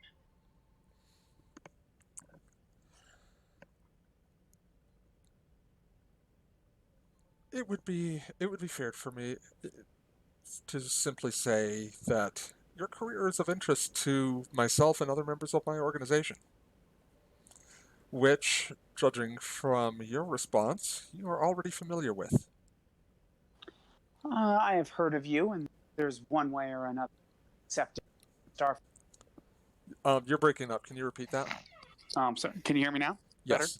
Better. For now. When you Okay, start all right. actually talking as Rye again, it'll probably break up again, but we'll just have to play that by ear. Yeah. So you've probably heard of us. Like, there had to be some way that I got through security and was able to join Starfleet. I assumed the rumors were somewhat true. Perceptive. That's one of the things we liked about you. I see. Is there a way I can help you, sir? Are you here for the probe? And he kind of looks over the probe for a moment and says, believe it or not, no. We're actually here for something a little bit more mundane and a little bit lower hanging. So, what you might call an easy ask. Well, ask away. Tell me, what do you know about your captain? Let me go check. Just the general info from that. But I've not read it. Let me go. Da-da-da-da. All right. It's not complete, but That's fine. This is what I would probably click, Yeah. being the shady fellow that I am.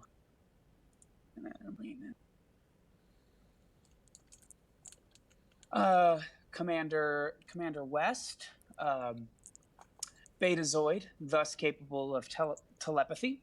She is aware that I am aware of her particular capabilities, as she has no doubt tried to. And I remember I made a comment to her that she tried to break my mind. Let's see, you're taking lessons. Eventually, helmsman, test pilot at Utopia Planetaria, flying the prototype. She flew the prototype of the Ajax, Icarus, and Mercury class pilot ships, and was deployed during the Iconian War. For the last, insert the appropriate amount of time, she has been in command of the USS Dauntless in investigating the nebula.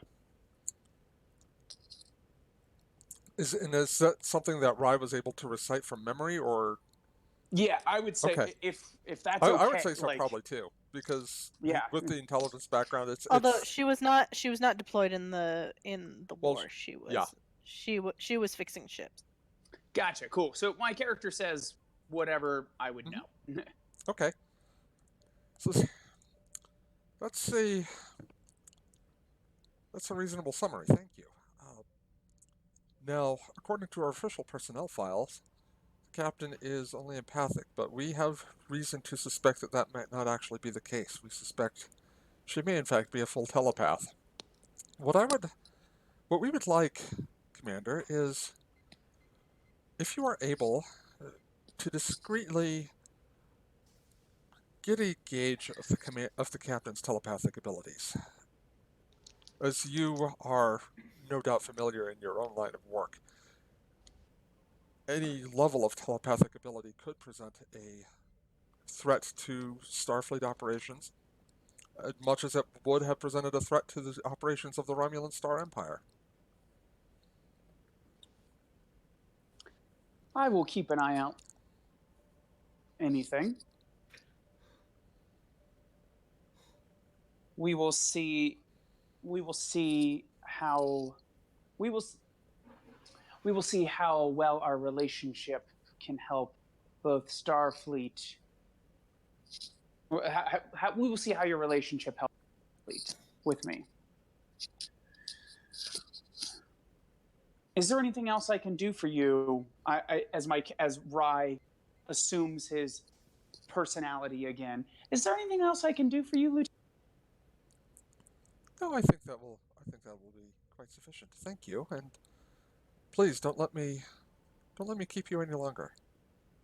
If you head down the corridor there into the You're breaking up again. my character says, if you go down to the left, that will lead you to where you're looking for. Thus, my cover conversation begins again. Gotcha. Well, then I won't take up any more of your time.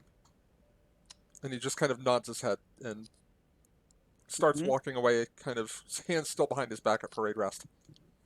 Gotcha. I will go back to probing the probe.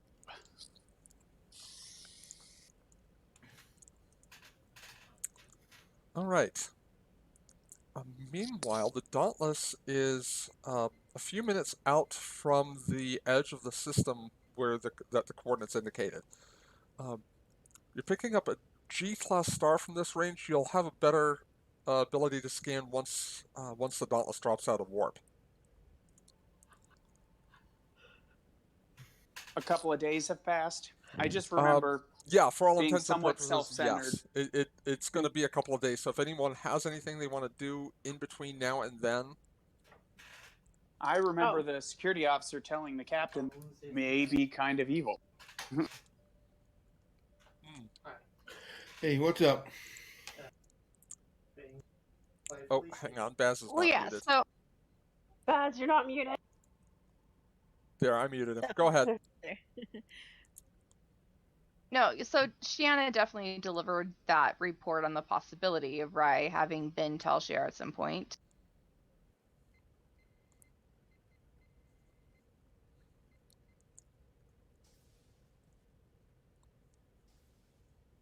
I'm sure that was an interesting conversation over breakfast.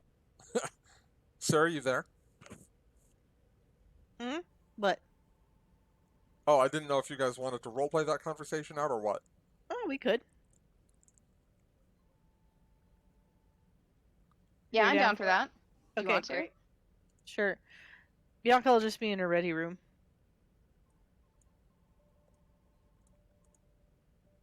Okay. So the scene is set.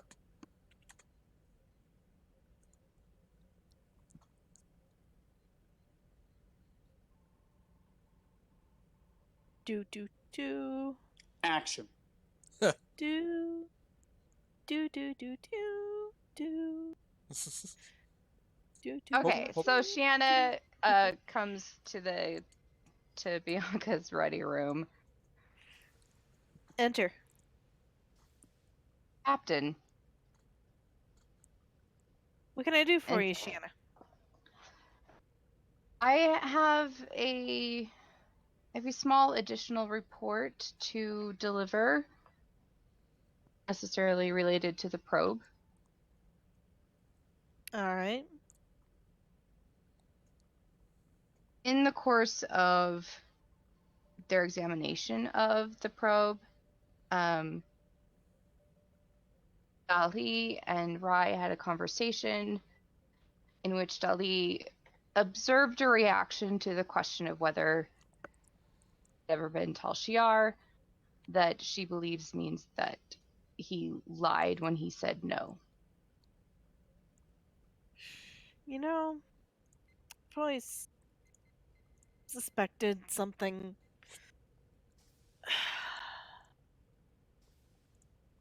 I don't think it's anything to get bent out of shape over right now. I mean, we've dealt with Tal Shiar operatives.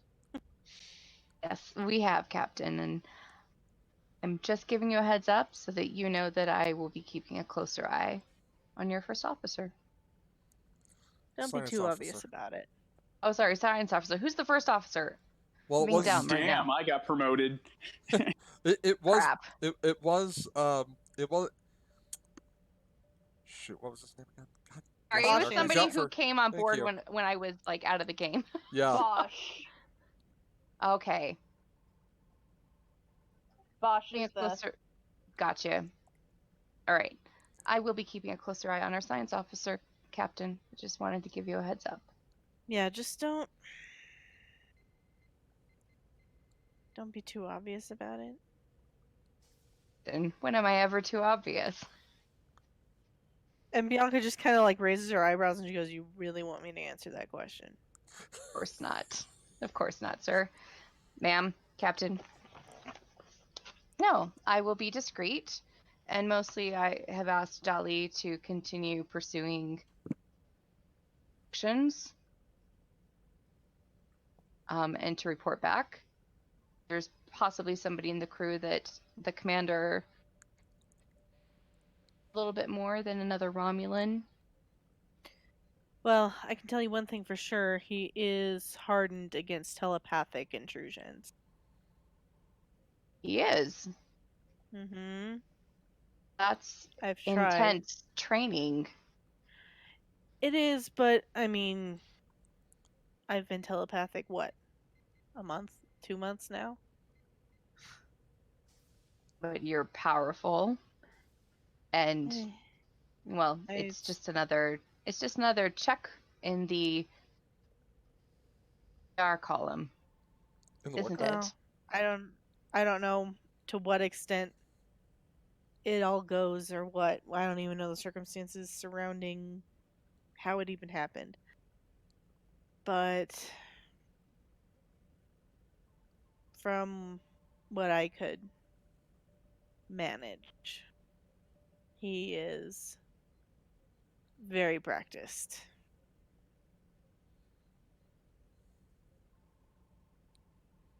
So, hence why I've suspected something was up. I promise I won't do anything too obvious, Captain. Like I said, I will mostly be keeping an eye on social interactions, as will Dalhi, and reporting back to me. Good.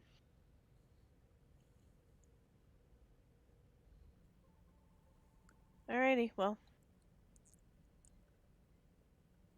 Never a dull moment. Never. We'd be bored otherwise. Right? There are times I really miss Yolan and his cynicism. Do you really, though? Yeah. Yeah, I do. I don't think I do. He was crazy. Oh, he was. Certifiably. But, at least he was trying to blow other people up. Is that? Yes, he was very good at that. I did appreciate that. Now that you mention it, maybe I do miss Yolan. This is an odd thought. Alright, well, let's get back to it. We should be Captain. reaching our destination soon.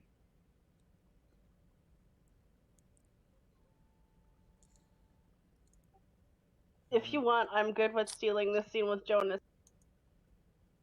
Yeah, now might actually be a pretty good time. Okay, cool.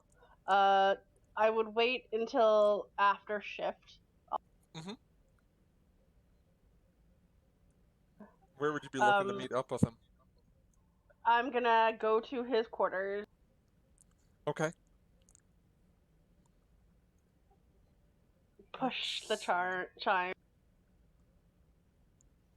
Come in. Walk in.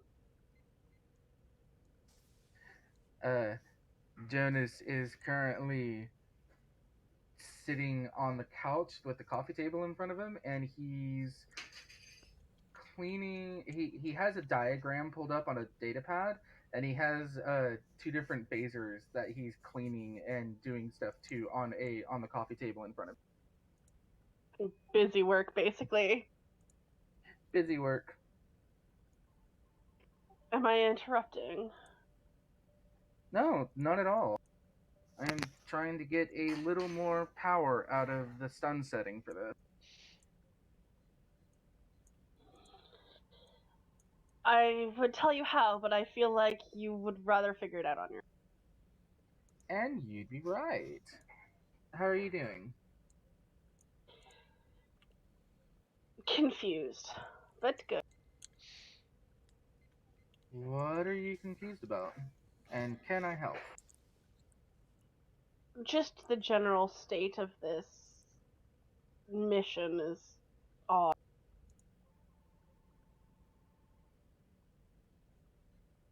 Well, we are in a technically unexplored expanse of space. Things are bound to get odd. Odd as bioplasmic life forms or some sort of gamma ray burst or strange gravimetric anomaly or hidden species. Odd is not a consistent temporal. Well, ever since I've joined this ship, it's been one temporal thing after another. So lately, it's normal for me at the moment. I don't like that it's becoming normal. I'm finding that it makes things interesting. I'm enjoying the fact that I can't predict or fathom what we might come across next. Or, having visions about how a body of celestial space was created. Are you alright, though? I'm fine for the most part. I'm just confused and curious. You'd tell me if something was bothering you medically. Yeah, of course. I'm the pilot. I can't have anything medically wrong with me if I'm attempting to pilot the ship.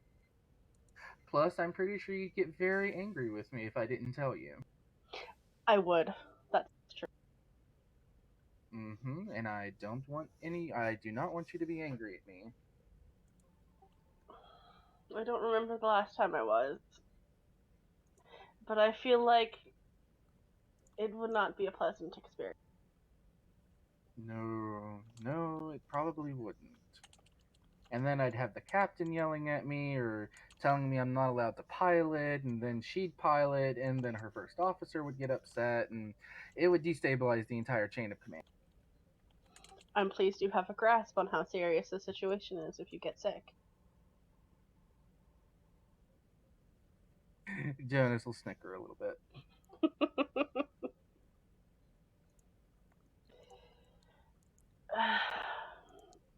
And I'm just gonna move over and sit on the other end of the couch that you're sitting on. Okay. How much space would you As say much there is between? space as I can physically manage. How long are the sofas in Star Trek? 10 meters. I'm just kidding. I've got them pulled up now on the screen if you want to take a look. Officer quarters okay. on a vessel the size of the Dauntless are no joke. Oh, geez. Okay. Oh, that's nice. Oh, I wondered what I was looking at. After a moment, Jonas will, you can scoot over here if you want. You don't have to sit all the way over there. Slowly, inch, inch. While she's inching, Jonas will pretend not to notice her inching and will look back at the phaser he's meddling. I just. Actually, hold on one moment. While she's doing that, is it possible to use my engineering skill to make my stun setting more powerful? Way to keep your eye on the prize. I have really bad security. Like, I suck at security. Is there any way to make you having a personalized phaser much easier for me so I can have a lower difficulty or something? Auto aim phaser. It is probably something that would be an extended task, but I will let you make one roll now, and we can set up an extended task later on and kind of do it episodically. I would love that. Anything to make shooting easier for Jonas. Yeah, it'll be control engineering, and difficulty here is going to be 3. Okay, and none of my focuses will apply. Correct.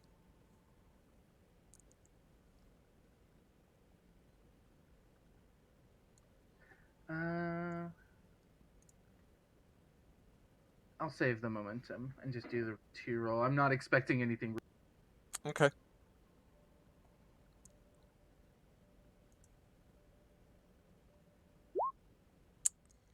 Two out of 3 ain't bad, but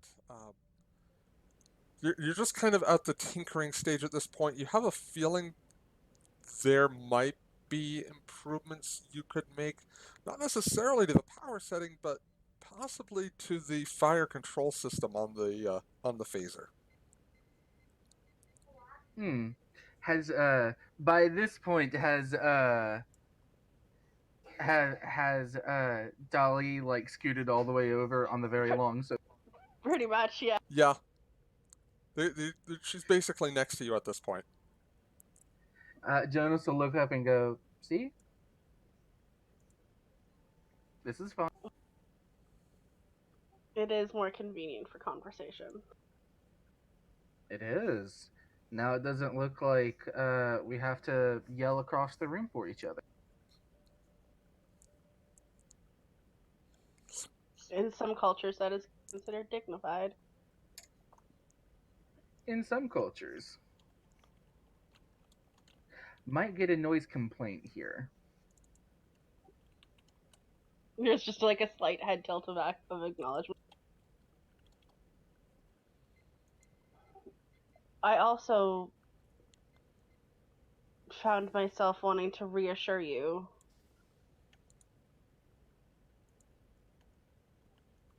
What about?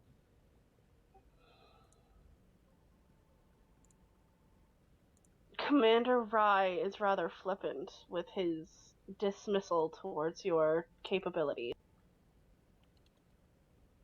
Is he? Jonas has like the he has not even noticed. He has no idea what you're talking about. Well, perhaps I am looking too much into it, but I mean, if I'm being fair, being one of a species that has this unique ability to be able to listen through time and space, I can understand if some other species have doubts. We wouldn't be called the listener race if we didn't. I suppose. But Romulans, however muted through time, do have slight esper rating.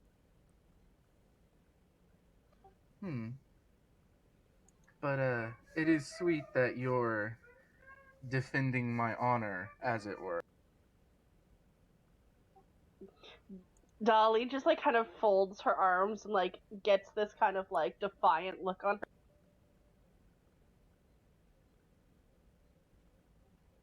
Wrong choice of words. No, I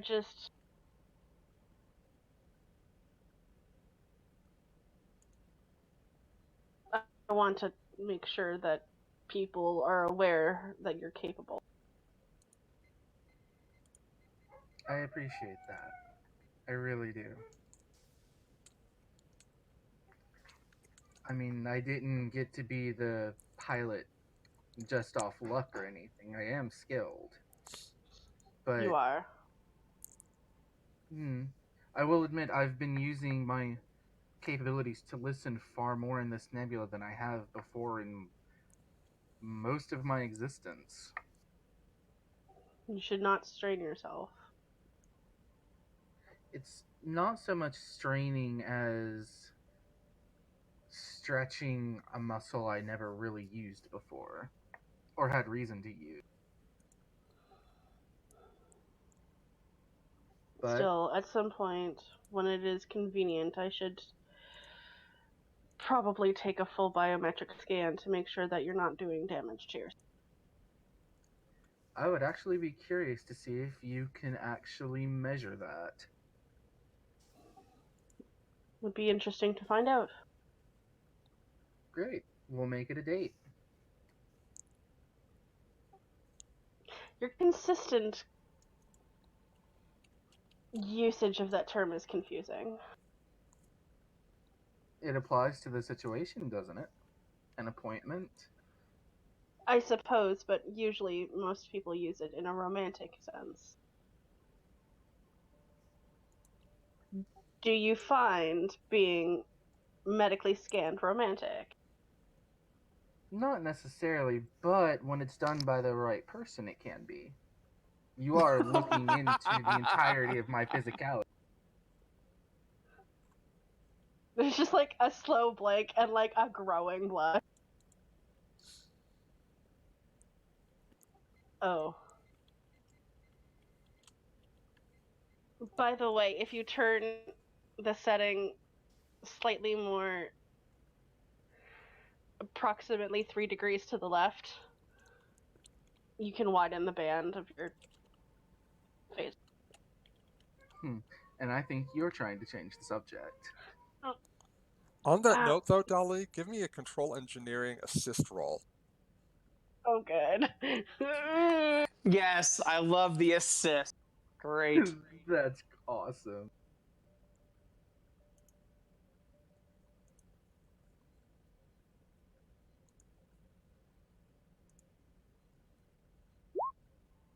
Yes! And you take a look at the phaser, Jonas, and she's right. Oh, she's right. She's still trying to change the subject. She and is he trying to finds it change the cute. subject, but for a moment you're kind of distracted at, oh, as a matter of fact, that would actually that would actually that would narrow the band and make it a more accurate weapon. And as soon as his attention is distracted, I can sit. Oh, you stole it from me. I was about to do that. Okay, yeah.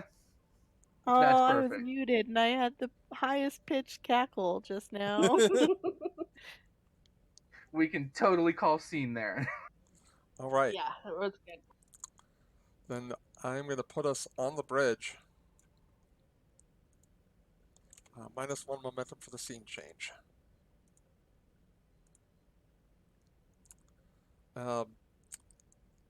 And Dauntless is coming out of warp.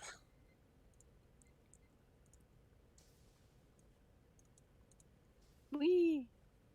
And I'm going to fix that image real quick, so bear with me. But what you guys see is on the well, you guys are on the edge of the system anyway. But Ryan, let me have you do a scan of the system real quick. The difficulty here is going to be 2. Reason science plus sensor science for the Dauntless. Gotcha. Jumping up here. Okay. All right. Reason science plus sensor science. Sensor operations, I assume, applies. It does indeed.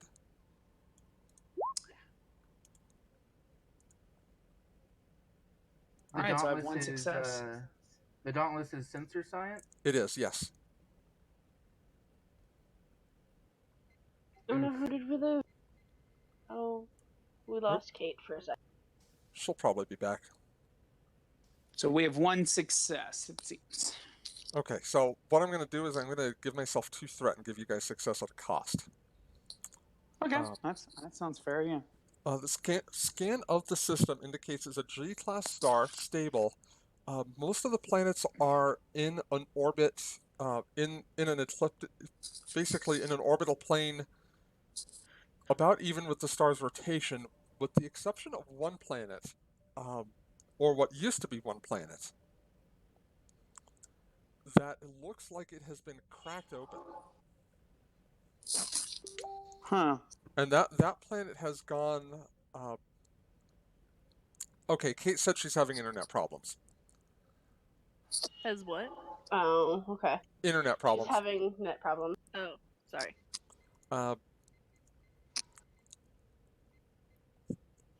From what you can tell, the well, given the success at a cost, you can tell that the planet's been split open. It's orbiting about 15 degrees up outside the plane of the system is ecliptic. So its orbit is kind of like Pluto compared to the other planets, except that this is the 4th planet in the system.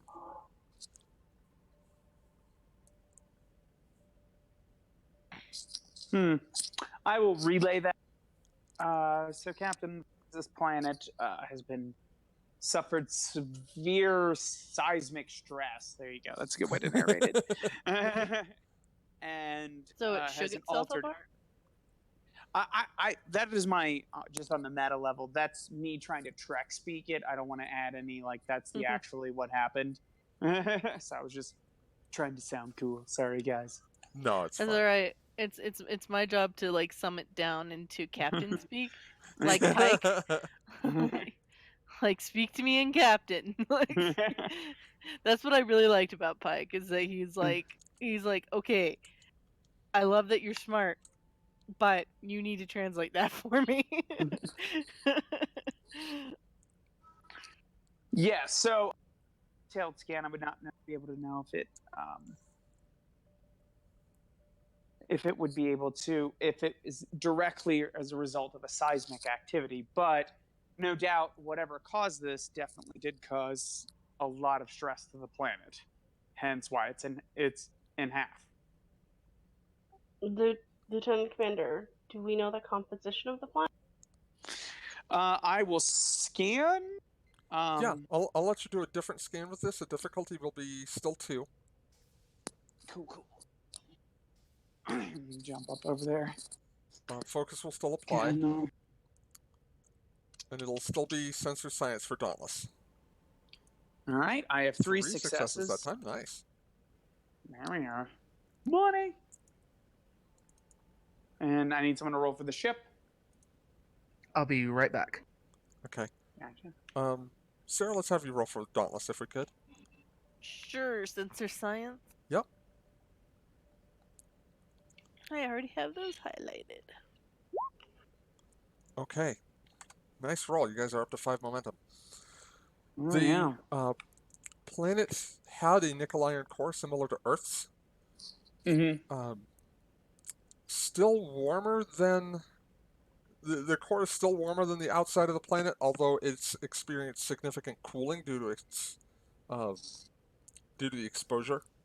Yeah, A lot of the heat from the core had radiated away, probably shortly after the impact.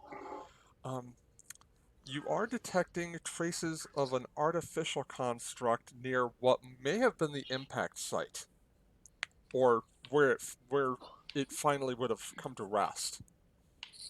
Like you can kind of see see where something impacted this planet and basically broke it apart. Gotcha, something cracked it in half. Can Purposefully we or get a more detailed accidentally? scan? Well, if it's been created, because I think he said something along that, so it's definitely purposeful, unless I'm misremembering. There's You said there's something artificial, I believe. an artificial construct. Yes, something hit this planet very, very hard. Yeah, but like, did it mean to break the planet open, or was that just an accident? Without more data, you don't really know for sure. Yeah, that's something I would have to investigate further, Captain. I think right now, it would be too early to say, because until I can find out any more geological evidence, it could be possible that the previous inhabitants of this planet activated some sort of device, and this is indicates the sweeping hand across the screen. This could be the result of that. Why don't we get a more detailed scan? Okay. Mm-hmm. Now you guys did. You did have the successful roll for scanning the planet itself, and so depending on what you want to do here, you can use. You do have a free question you can ask as a science officer. You guys could also do momentum spends or separate scans depending on what questions you have. So. Did I just miss the cutest romance scene ever? I'm sorry. Yeah. Incidentally, yes, I've already. But outside of that, I would like to know. Scanning this artificial construct thing. I want to know if it's possible that this thing was constructed on planet, potentially by previous inhabitants. Just all of the materials match something that could have been fabricated on the planet. So you are looking for you're looking to do a detailed scan of the artificial construct. Indeed, or I could use that if you want to. Question. It's up to you. Let's do that as a separate scan. But Okay, based sounds on the successes of your earlier roll, I'm going to lower the difficulty to 1. Sounds legit. All right, cool. Let me go ahead. Are we max on momentum? You're at 5. Mark 5. I'll go with. Let's see here. Boom. Cool. 3 successes. All right. Nicely done. Nice. Someone roll for Dauntless. What's Dauntless rolling? Sensor science, just like before. Mm-hmm.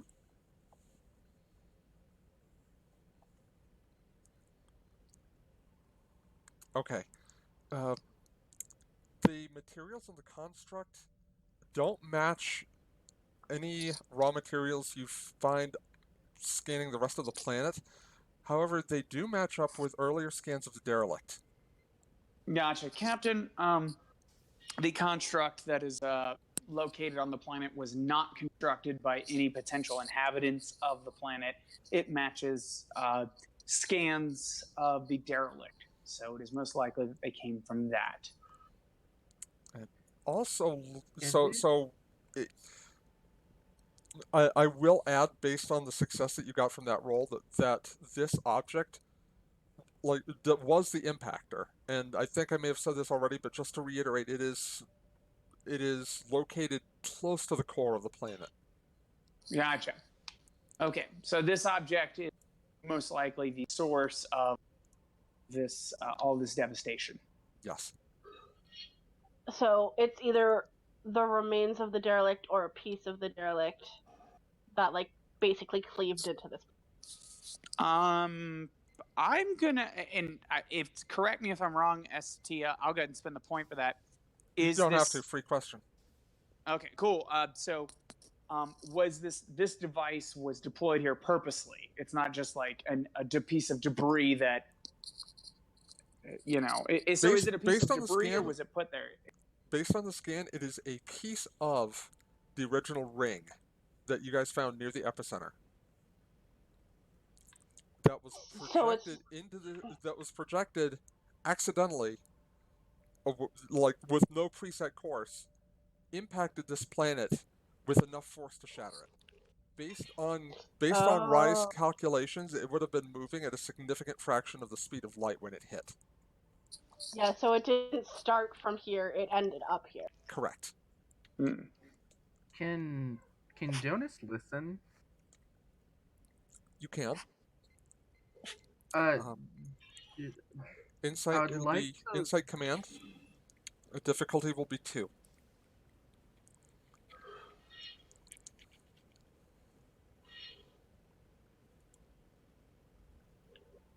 If it's alright with everyone, I'd like to grab a momentum.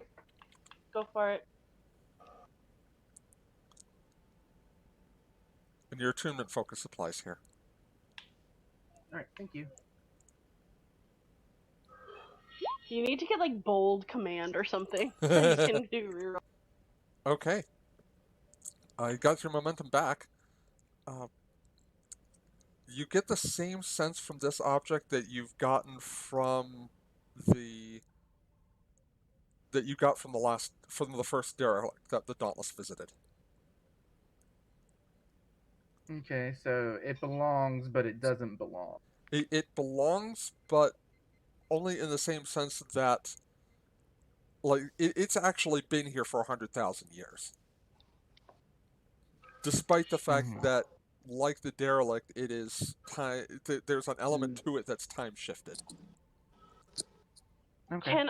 Can I do a scan of the planet or any surrounding moons or anything for structures, remains? Oh, I was about to ask that. Good job. All that kind of. Well, this is something that you guys would have done during your initial scan phase. So, okay. The planet was not inhabited. It's hard to tell what it might have been, because even if it had been Class M, the act of cracking it would have destroyed any ecosystem on the planet's surface. Right. There would probably have been fossil traces. So, my contention not would detecting have been any of those, I'm going to say your best guess is it was a Class D planet before before the impact. Okay. And go ahead, Jonas. As a pilot, can I determine how hard it would be to get us close enough in a safe distance to the piece of the derelict that's inside the planet? To do what? Like, if we wanted to, do we know whether or not it's safe to beam over to investigate? There is some residual electromagnetic interference that would keep you from. You would have to travel inside the remnants of the planet to be able to beam into that derelict. But it is something that the Dauntless could navigate. Mm-hmm. Captain, I can.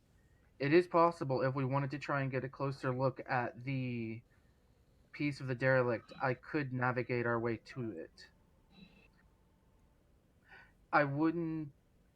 Does electromagnetic interference mess with our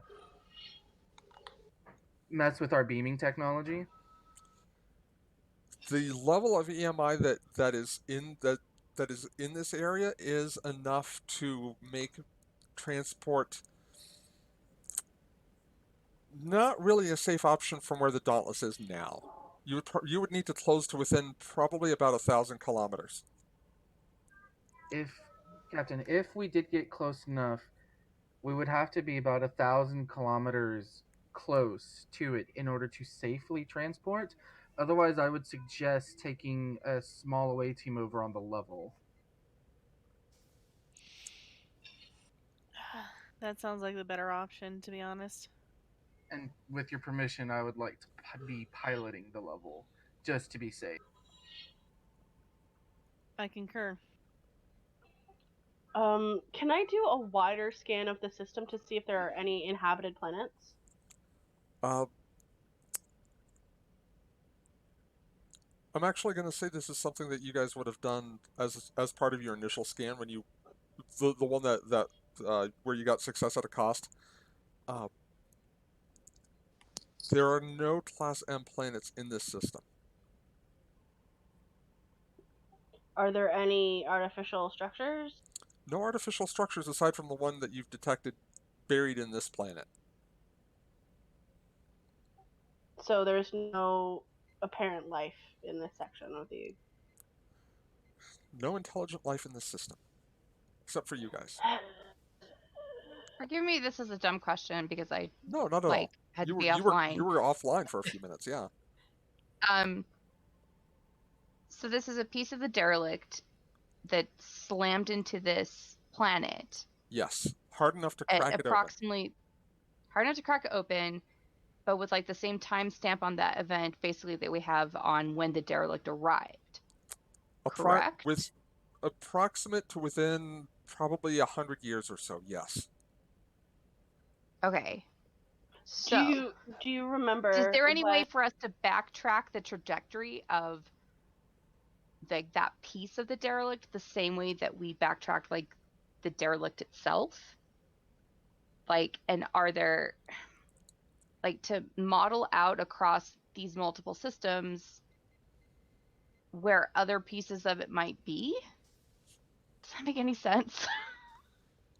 Kind of? Yeah, it makes sense. Do you remember when we found out that the derelict like broke into pieces and one of the pieces was going like basically right at the speed of light and then eventually got like hit a wall and like slowed down ever so slightly? And yanked a planet out of its orbit on its Yeah. in the process? Yeah. I think this might be that piece, but I'm not sure. Well, no, the derelict made a close pass by a planet and yanked it out of orbit. Okay, then never mind. This was a direct impact. Okay. But it seems like it was a direct impact of a piece that originated like where the scar is.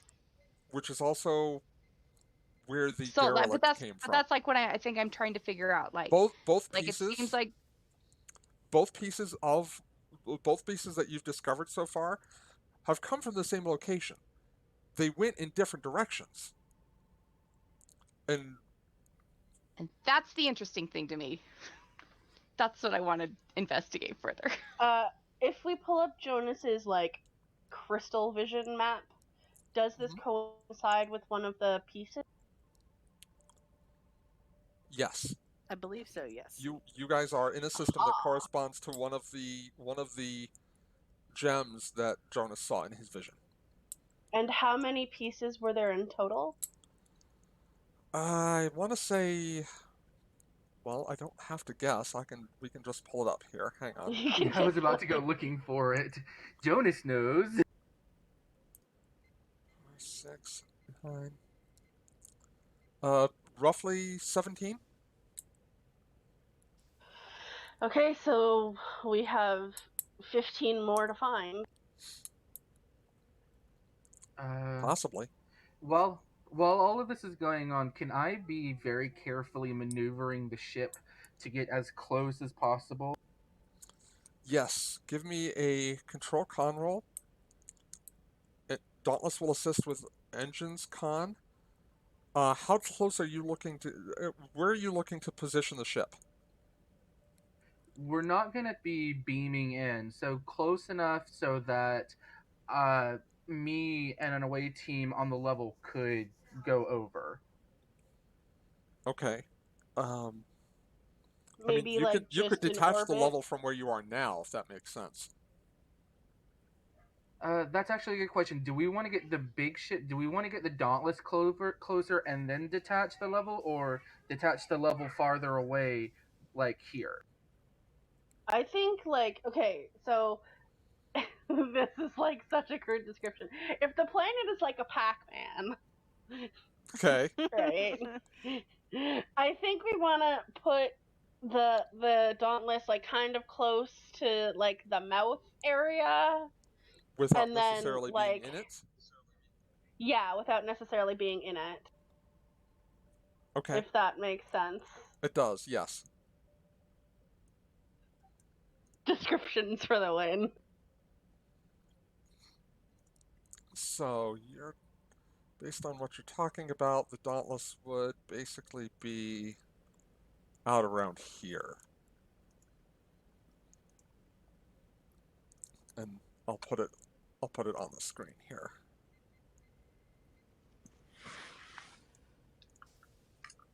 Oh, cool.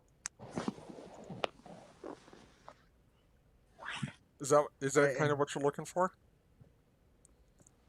Yeah, I want us to be at a safe place so that if we do detach the level, we can still, if we needed to, get out and away without the Dauntless being in danger of being, I don't know, hit by a ship piece. That shouldn't be a problem. The level has a warp drive.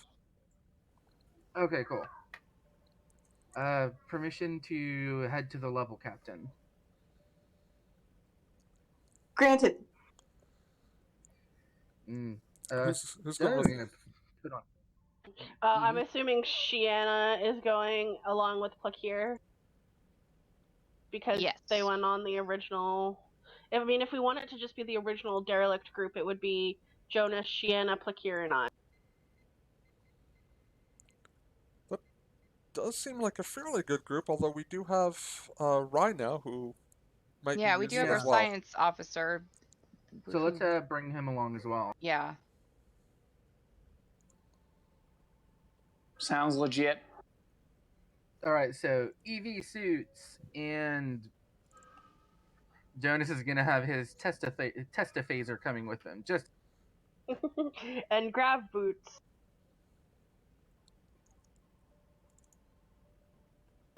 Indeed. Yay, grav boots, so much fun. So where are we going again? We're going to the smaller ship to then go to the planet? Right. Yep. We should bring pattern enhancers in case we have to beam the fuck out of there really fast. It's not a bad call. You know, we're waiting for shtick to go wrong. We totally need to do that. Also, Shiana's bringing her big gun. The Type 3. Yeah, exactly, that one. Okay, I think the pattern enhancers are a momentum spend. They are indeed. But totally worth it. How much? Do you recall how much? No. No, it's Okay. it's at least one. We'll call it one. Check. Yeah. Oops. How much momentum do we have? You guys are full up. Gotcha. So- The book's right here. I'll look it up. We'll spend at least one. Worst Emily, case, are you it's two. supposed to be playing? If the book says it's more than one, I'm going to make it one just for purposes of right here, right now. Okay, sounds good. According to our ghost DM, it is just. All right, there you go. Thanks, Baz. Okay, so pattern enhancers on board, EV suits, Type 3 phaser. Medical away kit. Yep.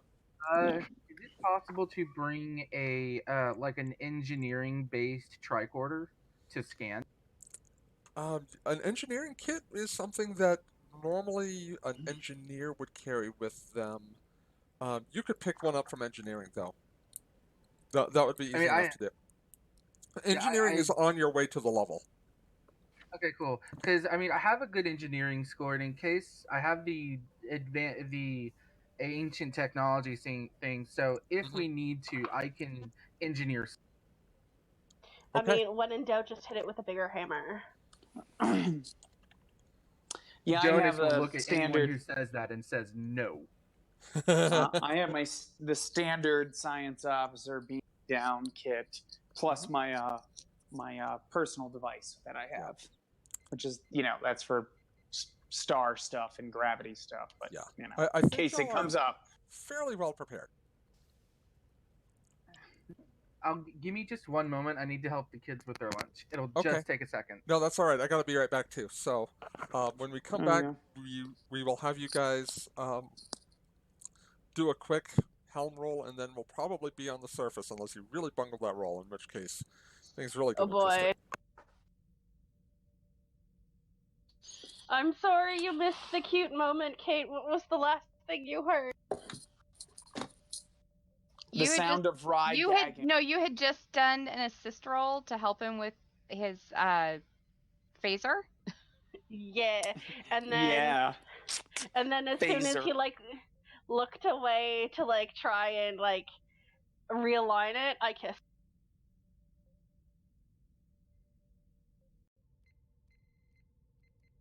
I gave him a smooch. Wait, you what?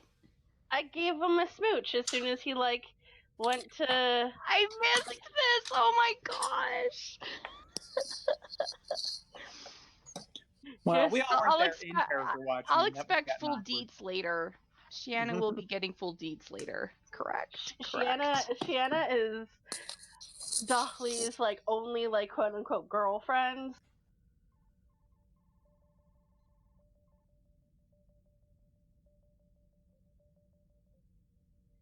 You will be getting deets.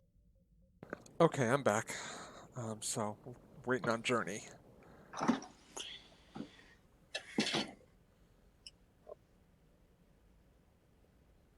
When you don't know how to romance, so you just give engineering to. It's engineering for nerds, or romance for nerds, or both. Yes. When you're 25 years out of practice. I love it, actually. That was really cute.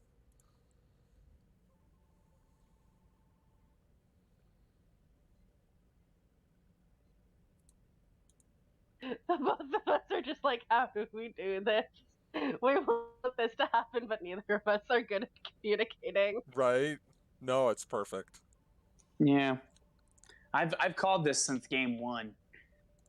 Oh, it's been happening since a while before that. Yeah. Oh yeah, no, incidentally, it's just my character was like, why haven't you done anything yet? What's everyone doing here? Rye's like, I ship it. Exactly. I'm like, yes, indeed. Miss Romulan Borg thing, you deserve to be happy. Girl, you get that. Oh my god. Climb that Elorian. I was once on assignment at a I'm not sure, yes, I'm a sign language interpreter. I was on an assignment at anime convention, and we're going back to our room, me and my fellow interpreters, and we walk past apparently this very attractive gentleman, and my fellow deaf friend goes, I would climb him like a tree. And since then, that has been my Nice. new benchmark. Like, oh, will you climb him like a tree? Because that's the... So climb the Elorian tree there, Centurion. Get it. Climb him like Pike's I Peak. mean, Yeah. I mean, some Hey, security hey now. officers, some Oh security wait, that's sorry, officers that's Sarah's job. are mountain climbers. Some of us are tree climbers. You do it.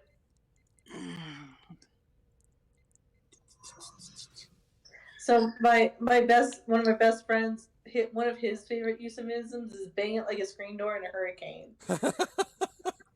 Nice. That's funny. Sorry, I'm back. In regards to my Hello. characters, in regard to searching for romance options, I tend to be at either extreme. I'm either the Mr. Flirty or I could care less. There's very rarely is there like a normal person in the middle, like who's like, oh, you know, love finds my way. You know, no, it's either like I'm all about that or nobody got time for that crap. I got science to do. Right. I got science. Look at me still and being talking shady when there's to do. science to do. Anyway, Jonas is back. Yes. Yes. Okay, so the level detaches, and you guys set off. Jonas, let's have you make a control con roll. The difficulty here is going to be, I'm going to call it 2, based on your experience with the Carina Nebula, but also on the fact that there are smaller pieces of debris you're going to be flying past as you're navigating the interior of this planet. Someone should roll for the level. The level will assist with Engine's Con. And I'm doing control con. You are. I'll get In the that level. case, I would like to use my Pathfinder ability to decrease decrease the difficulty by 1, making it 1. Okay. And raising my complication range by 1. Okay, so your complication range will be 2. And I'd like to take a dice for cautious con. Okay. Do it. First time getting to use my Pathfinder ability. And who's rolling for the level? Sarah, or not Sarah, Kate.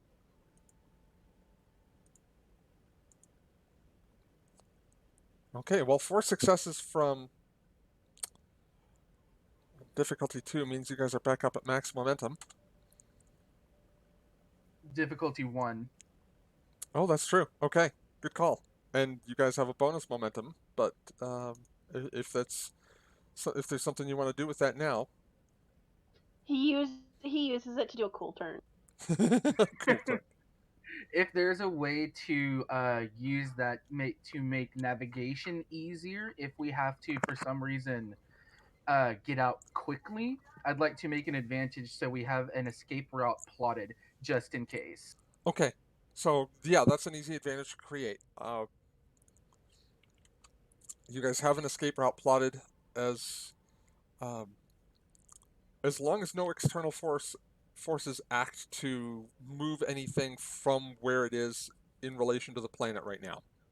Don't say that. Please don't say that. Say that. What are you doing? Bad DM. Now I'm scared.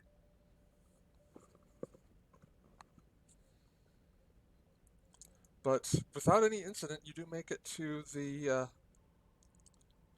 fragment of to the station fragment, I guess, for lack of a better way of putting it. Yep.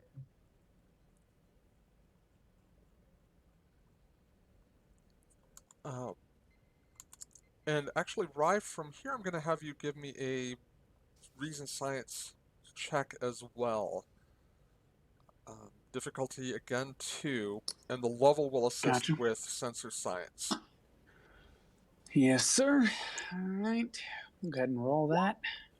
There you go. 2 successes just for me.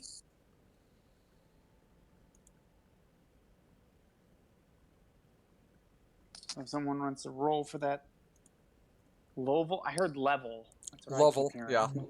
What is the level rolling? It's rolling sensor science.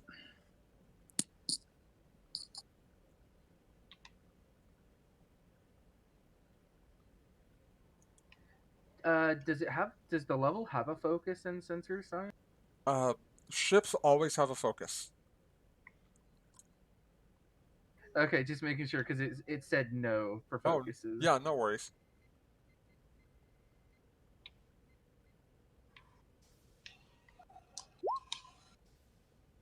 It's hard to get any successes from these little ships to begin with. So. Yeah, it's okay. You're picking up, Rye, a faint power signature emanating from inside the structure. You're also reading the beginnings of an atmosphere. Like, there's a sealed off section inside this derelict that is that's starting to get an oxygen nitrogen mix. All right, so who's with me? I've got Jonas. You've got Jonas. You've got Shiena. You've got Plakir, who's a Klingon anthropologist. Okay. And you've got Dali. Gotcha. Commander, thus referencing the security officer, because I assume she's in charge. Because yeah, you would be right. Yeah, we're both tied in rank, and there's no reason for me to be in charge. So, Commander, I'm detecting a small atmosphere from inside the derelict, bearing approximately 153.27 from our current position. Are we able to scan for life signs yet? I don't know. I can give that one to you. Just as the free science officer question, no life signs on board. I'm not detecting any current life signs on board, but given the fact that we're having a bunch of temporal anomalies, I reserve the right to change my answer later, Commander. Noted, Commander. Jonas, let's get as close to that atmosphere pocket as we can, and let's investigate there first. Aye. And I will take us in as close as physically we can possibly be. Okay. And safely. There's no place really for the level to dock, but you get it close enough where you guys could do an EVA, or you could just beam in. Ooh. EVA sounds fun. Yeah. Yeah, it's all fun and games until someone just flies off. Yeah. No, or gets nicked and starts losing their atmosphere. Okay, well, Shiana's going to ask the science officer any reason we shouldn't beam in. At this, will. Go ahead. Sorry, at this range, the residual EMI is not enough to block transporters. Okay, we're going to beam in. Maintains its current distance, there shouldn't be any problem. However, I always recommend since we brought them, our pattern enhancers in case it becomes a problem. Of course. Is there a way to remotely beam off of the derelict?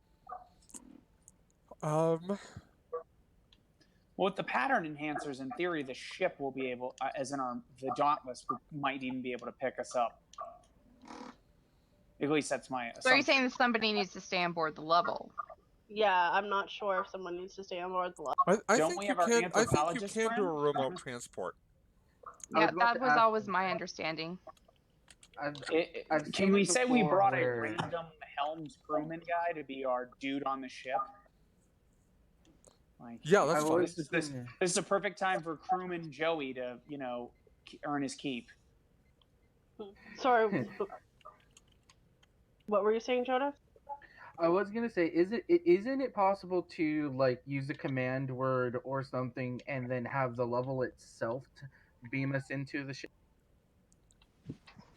Yeah, but I would say if we can have a crewman Joey manning the ship too, that's never bad, because what if another problem happens and the shuttle's got to get out of here or whatever? Yeah, that's true. Like Okay, we can I'm fine with we that. there's nothing saying we can't do both in case crewman Joey falls asleep or Klingons beam on board and beat him up. Like I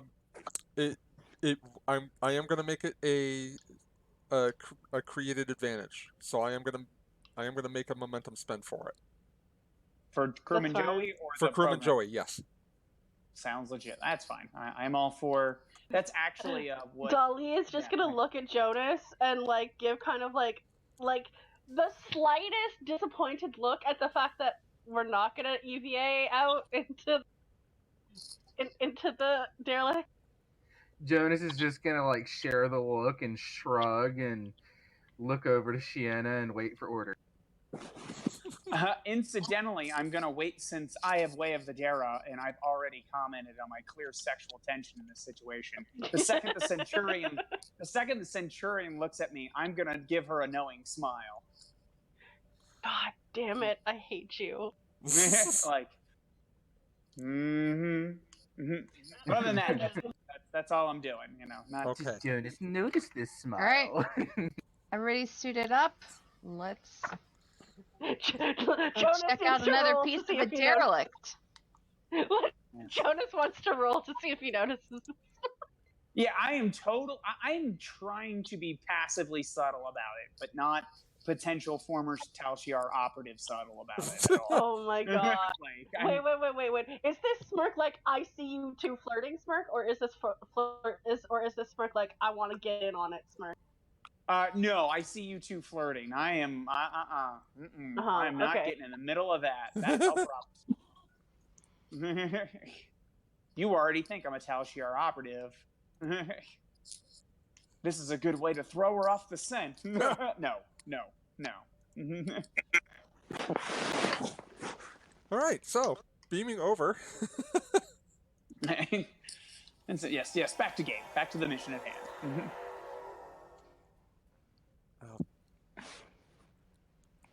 We arrive on the derelict. Yes, you do. You do indeed.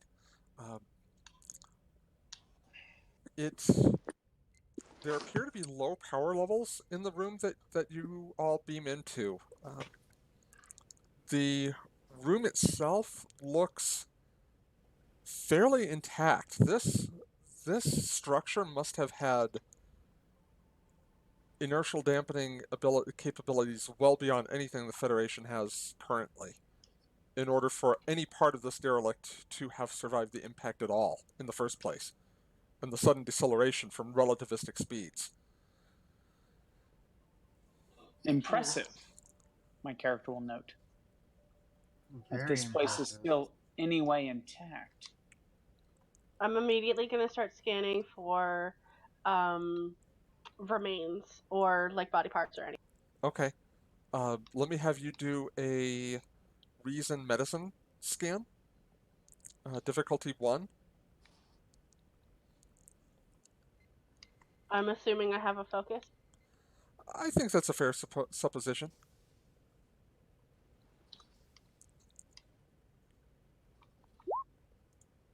Two successes.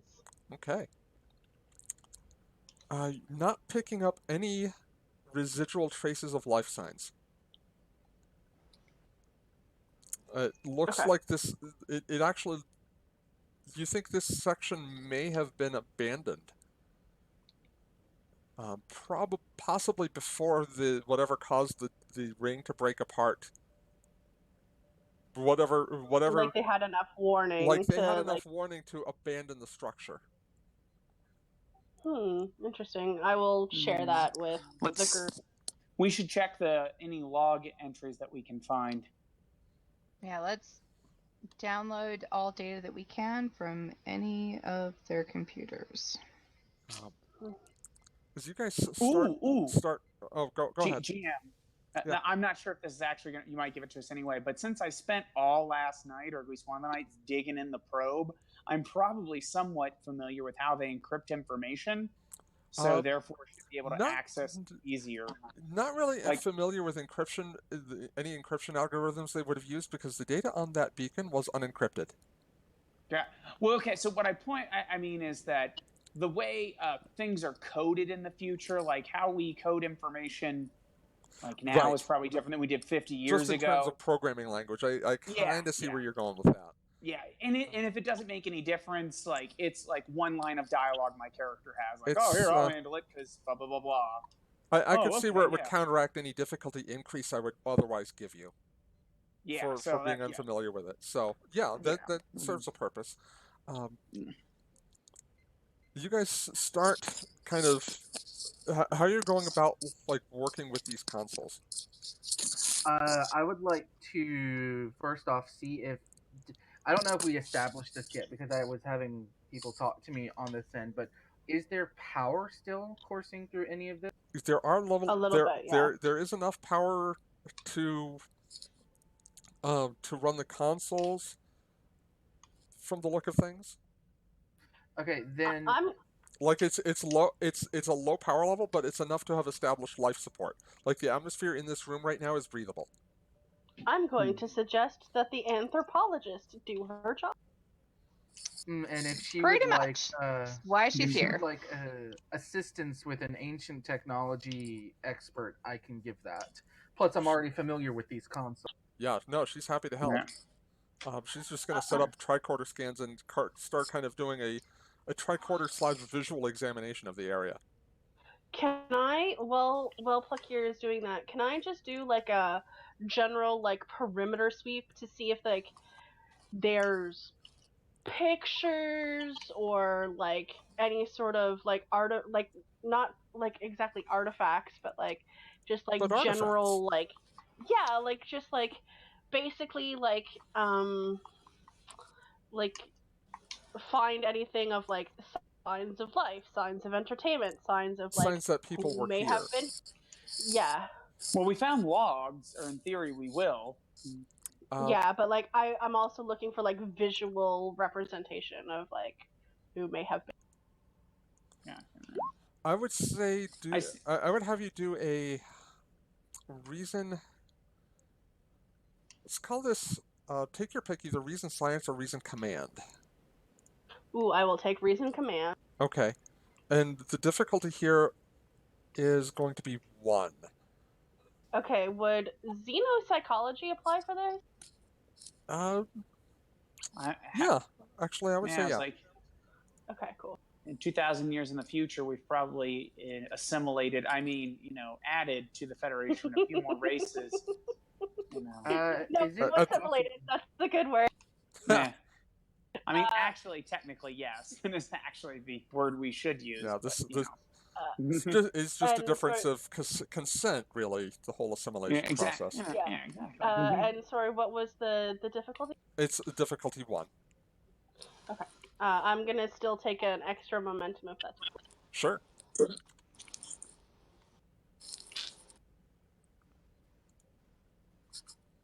Okay, got it back. This particular area is devoid of any signs of who might have occupied it. It's possible that and it kind of looks like a rather tightly packed workspace. Like I know I had art and decorations and stuff in my cubicle, but I actually like had a full-on cubicle. This looks like a room that maybe 2 people worked in, but there doesn't appear to be live in. Right. It wasn't lived in. It wasn't a regular working space. Okay, so that's like what you're gathering from from your psychological kind of analysis, and Plakir would back you on this too. Like this was a more transitory area, not quite a Jeffries tube, but sort of serve the same utilitarian function. Got it. Okay, like I was just looking for signage or like writing or signage, lettering, that sort of thing is present, and there are consoles where that's present as well. The universal translator is working, having having built up its dictionary and its alphabet with your first derelict encounter.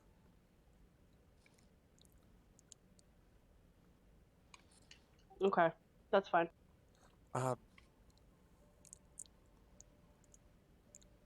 How much atmosphere do we have, like, beyond, like, just this room, or is it just this room? Just this room is breathable. And it's probably stale too. No, it has just been vented in. Oh, okay. Just within the last probably half an hour or so. Interesting. Right. Yeah. Wait, excuse me, what? Can I check why that happened as an engineer? Can I check why it would have vented into this area? You can do either reason engineering or insight engineering. Incidentally, to help add to it, someone is expecting. That's the whole reason we're here, is because someone invited us. So ominous. Does my ancient technology focus come into play? Yes. Okay. Is there a way to see the other sections of the derelict from where we are? Possibly via console. You haven't really checked that far out yet. Your difficulty, by the way, is 2, Jonas. Okay, I would like to take a dice for... I'd like to take a momentum for another dice. Yep. Just to be safe. Yeah, go for it. Like, there's no way that there's no, like, opening in, like, a hull that I could, like, poke my head out of and, like, look. If there were, the atmosphere would be leaking through it. Right, okay, that makes total sense. Okay, 2 successes.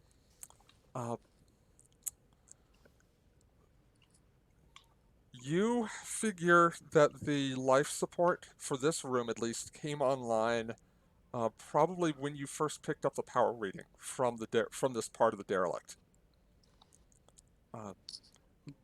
And it's entirely likely that it is just like the beacon in that it detected either the Dauntless or the Level and activated based on that detection.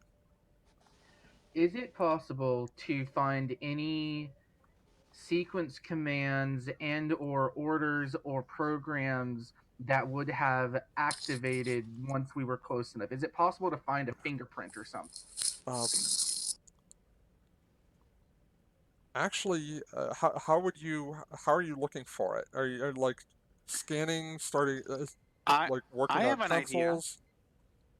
We can scan for any residual biological material, and if anything, find Dolly out how already kind of did that. Well, Didn't so find in this, anything.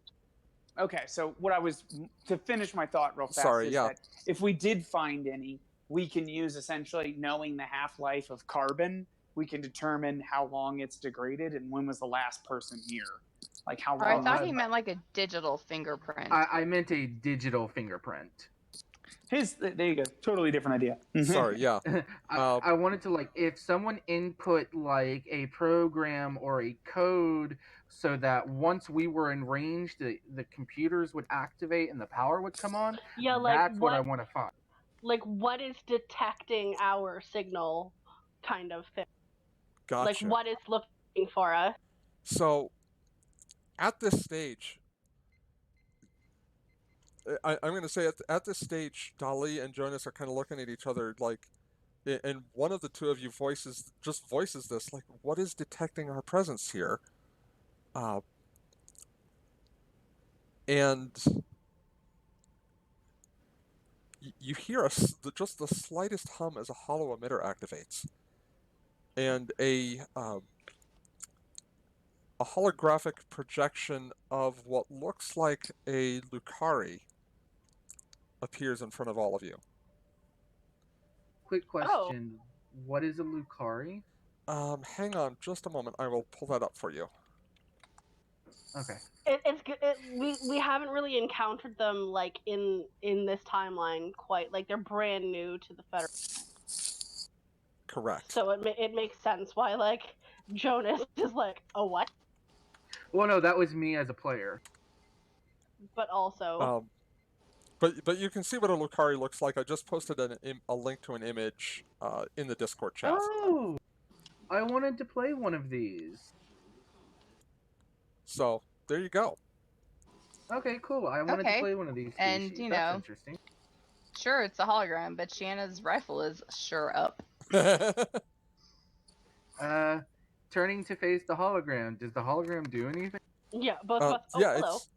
it's having appeared. It says the, the that was me. And who are you?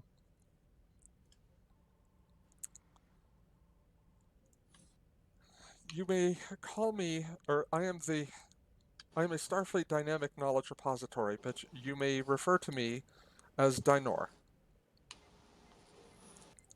Dynor?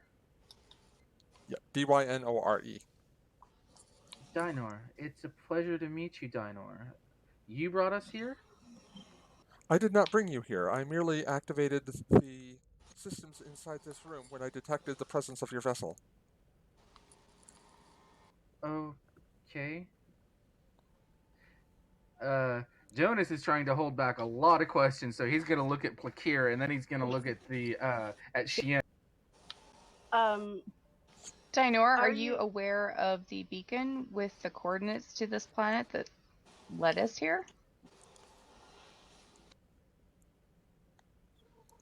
She looks like she's concentrating for a moment before saying, I am restricted from answering any questions until I can first confirm your identities. Of course. Lieutenant Jonas Carden, USS Dauntless. And I'll list off my serial. I think we have like. Yeah, she stops you before you start saying your serial number and says, "Please specify registry entry USS Dauntless." I'll list off our whatever registry. letter number is. Yeah, and whatever a letter number is. Are we A? You are we A. B? Yes. There we go. A. I see. I am cleared to respond to questions from Captain Bianca West. Okay, I'm gonna tap my comm badge. Captain. Yes, Lieutenant. We have a hologram, not a hologram, I believe it's some sort of AI over here that can only respond to questions from you. Interesting. Perhaps the AI is aware that I can't be there under Starfleet regulations. At which point, are you guys talking cares. openly? Yes, I'm not Yeah. hiding Okay. this. Yes, Captain, I am aware of that. However, I have been instructed only to respond to questions from you. However, I may inform you that you may delegate this task to other members of your crew as you see fit. I see. And may I say, Captain, it is an honor and a privilege to be speaking with you.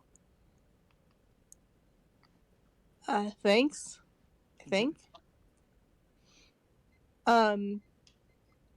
You may answer questions from myself or my security officer, Lieutenant Commander Shiana Darrow.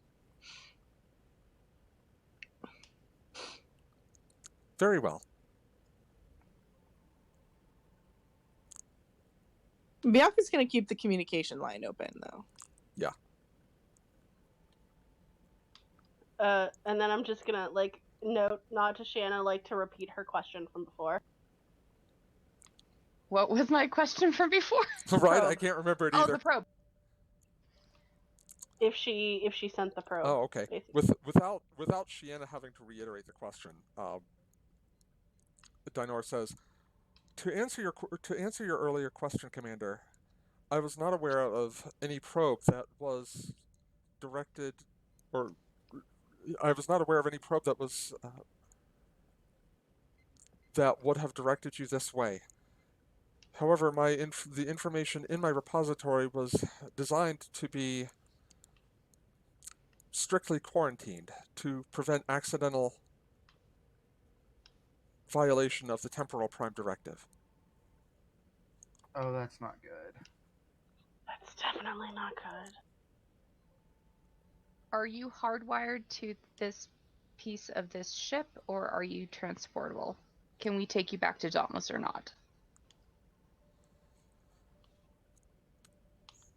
My blue box is in a state that you would find easily portable.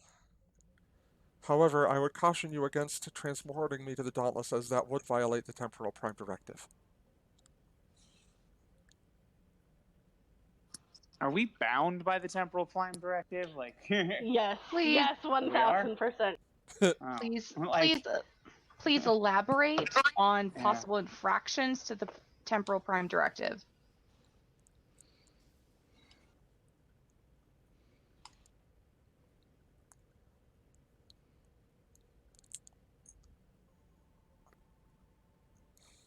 Suffice to say, Commander, the technology that constitutes my blue box is 2,000 years beyond Federation technology, particularly with regards to artificial intelligence. And we know how that And is felt by the Federation. given Starfleet's previous experience with artificial intelligence, AIs, even in the 44th century, are treated with extreme caution. Jonas does not have a happy look on his face at hearing that. Yeah. Mm-hmm. But Can you show us the events that led to your ship arriving into this timeline and its fracturing? This is information stored within my repository. In the late 44th century,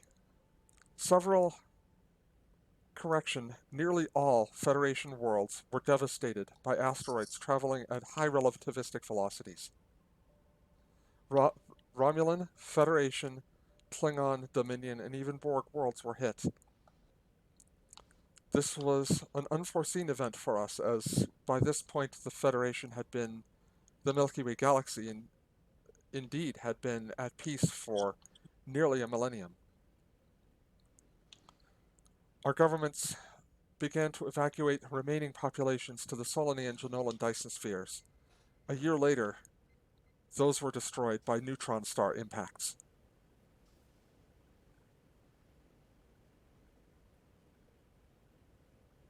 so you were attacked. My character will break his silence. And That is a logical deduction of events. However, we do not know by whom. This might be a stretch because I don't know if I can do this. Can I listen? to a hologram? Not to what the hologram is, not to the hologram itself, but what about it saying, the event in the timeline? No. Okay, was it the intention of the ship to arrive in the timeline where it did, or was that accidental? It was our intention to escape from the events that had occurred by escaping backward in time. Why did you go so far back? What was the target in time? The target was 100,000 years in the past. Why so far back? So you achieved your target. Correct. And Captain West, to answer your question, we needed a time sufficiently far back as to not interfere in the natural development of the Federation. So why is this time chosen fear? She can't answer you, Commander. Say that again. Indeed, I am aware of that. I am simply stating my potential questions to the future. It's not like anyone here is psychic. I look directly at Jonas. Dinor, what happened to this ship? That information is not stored within my databanks. Is there any read that Bianca can get on an AI? I'll allow the attempt. It will not be contested. It'll be Insight Command. Difficulty here will be 3. Okay. While this is happening, I'm gonna lean over to Shiana and very quietly whisper, "Borg world." I'm gonna take a momentum. Okay. Would my composure focus apply? Not Or here. diplomacy? Diplomacy might, yeah. Diplomacy we'll go with. Okay. Boom. 4 successes on difficulty 3. Nicely done. You find that you can actually establish like a telepathic read of this AI. That's even more frightening. What are you looking for, though? Surface thoughts or something more? Bianca is going to, just kind of read the surface at first, and just kind of see where the thought pattern, where the train of thought takes her. You know what I mean? I think so, yeah. So surface thoughts for the AI, it is. I mean, it's not quite like anyone you've read before. The closest analog would probably be the Borg. But this is a singular voice. What about Commander Data? I don't think anyone's ever tried to read Commander Data. That's true.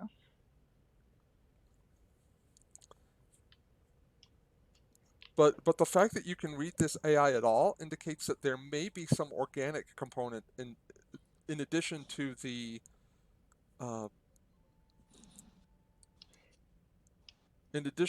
technological component. Although that wouldn't explain though that would raise its own questions because your tricorder scans didn't pick up any biological material. Okay, so what do I get? So getting surface thoughts, you're getting that this AI is basically has been responding truthfully to the best of its ability and is waiting for further questions. Dinor, are you able to elaborate on the politics of the alliance between Federation, Romulan, and Borg that led to this venture? I apologize if I was misunderstood. The Borg were not involved with this venture. The You mentioned Borg worlds were targeted and destroyed by the same violent action that destroyed worlds in the Federation, the Romulan Republic, and the Dominion. Borg do not settle planets. I think what there are Borg planets named in Voyager that would disagree with you on that one. I know, but Dolly is like, nah. I think the intelligence is attempting to suggest, or it is the belief of its creators that their attackers were not the Borg, as they were targeted as well, or from a culture that potentially was from the Borg, but is culturally significant and separate, that they do not consider themselves Borg or would attack their own people. I have a question, not for the AI, but what kind of technology or what kind of power would it take to launch a neutron star at something? Yeah, because that's some hella power. Not just to launch a neutron star at something, but to do so at a relativistic velocity. Is that from the AI? No, that's from. Actually, yeah, we can say that's from the AI. That's what would have been required to destroy a Dyson. That's what destroyed the Dyson spheres. Not just a neutron star, because the Dyson spheres themselves are made from neutronium. Like you can't just shatter a metal surface by with a hammer. You have to hit it with a bullet. So Bianca's going to give the AI the data that they've collected so far on the derelict pieces of the ring and the probe and the scar. in space, in subspace, Okay. and see what the AI has to say about it. Its analysis. And if it and Jonas will also offer in his vision. Okay, so you guys are taking some time to do this. Yeah. Um, I have another question. okay, go ahead and ask. Because the What were AI is going to the begin kind of processing this information you've given them. active or most plausible theories on origins of the attacks? No, we were not able to collect any forensic evidence of the attacks. We know that the origin, tracing back the origin points did not reveal any launching mechanisms. Traces of tachyon signatures in the area suggested the attackers used wormholes. They used what? Sorry, you cut out. Sorry, suggested the attackers used wormholes. Damn it, you keep cutting out. So the forensic evidence that the Alliance obtained, that the Federation, Romulans, and so on obtained in the wake of these attacks, suggests that they were sped up to relativistic speeds and then had wormholes opened up in front of the asteroids. Now, the origin point of the wormholes was unknown. All that they've been able to figure out is that the asteroids were transported into systems moving at fast enough velocities that there would have been no way to stop them in time. What? I mean, other than total destruction, I can't see the point of such a thing. Maybe that is the point. And were all survivors on your ship?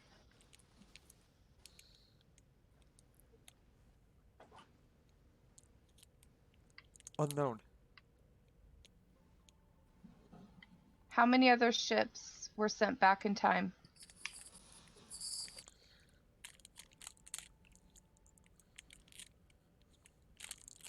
Approximately 500,000 starships were sent back in time. Holy cow. How many were sent back? Those starships formed the basis for the structure that of which this derelict was a part. Oh god. And did they all come through time in the Carina Nebula? They came back in time before the Carina Nebula. Yeah, 100,000 years. Well, not an extreme amount of time. The How big's- explosion seemingly created the nebula. Perhaps. From what my vision gave me, it seems their arrival was something of a creation for the nebula, possibly. I'm just gonna posit it aloud, and if someone wants to reposit it. So if you were all aboard the once functioning vessel, then you didn't seed other planets. You didn't interfere. You said you didn't want to interfere with the timeline. Our purpose, as much as we could, was not to interfere with the development of existing species, given particularly that species from the area that later became the Carina Nebula would then join the Federation. Did anyone deviate from that particular mission statement? 100,000 years is a long time to remember. Can the science officer ask the time loop causality question? If your entrance into the timeline caused the Carina Nebula, how did the Carina Nebula exist in your timeline? That's a fair question. Yeah. Our travel 100,000. Our travel to the Our travel backward in time did not cause the creation of the Carina Nebula directly. Based on the data you have provided me with, I would summarize that some event or sequence of events based upon the construction of the structure I was housed in created the nebula. So it was not your initial to do this, but upon arrival, the crew created the situations or the conditions in which the nebula would be formed. That might have not been your attention, but once you were here, your intentions grew rather than changed. And we don't know what happened to anyone else on board this. Where I'm are all the people? Yeah, so what now that you've seen our readings of the piece of the megaship as we found it, and as you're aware of the status of this piece of this ship, what knowledge do you have of any survivors from the ship? Because all that we've been able to find is that it was destroyed.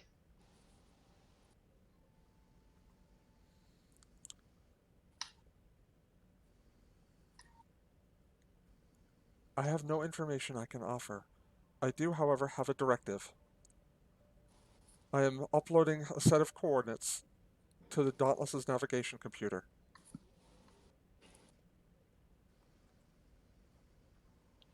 Bianca's going to go over to the helm and check those coordinates. And who gave you this directive? Answering that question would violate the Temporal Prime Directive. How are we supposed to stop something that happens 2,000 years in the future and 100,000 years in the...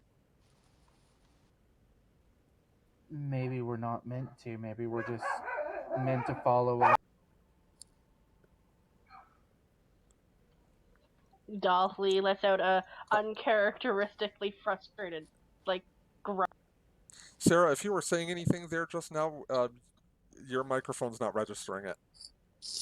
I wasn't saying anything. Okay, so it was just picking up Bianca's ambient just looking noise. at the coordinates. They correspond to another of the systems pinpointed by Jonas's map.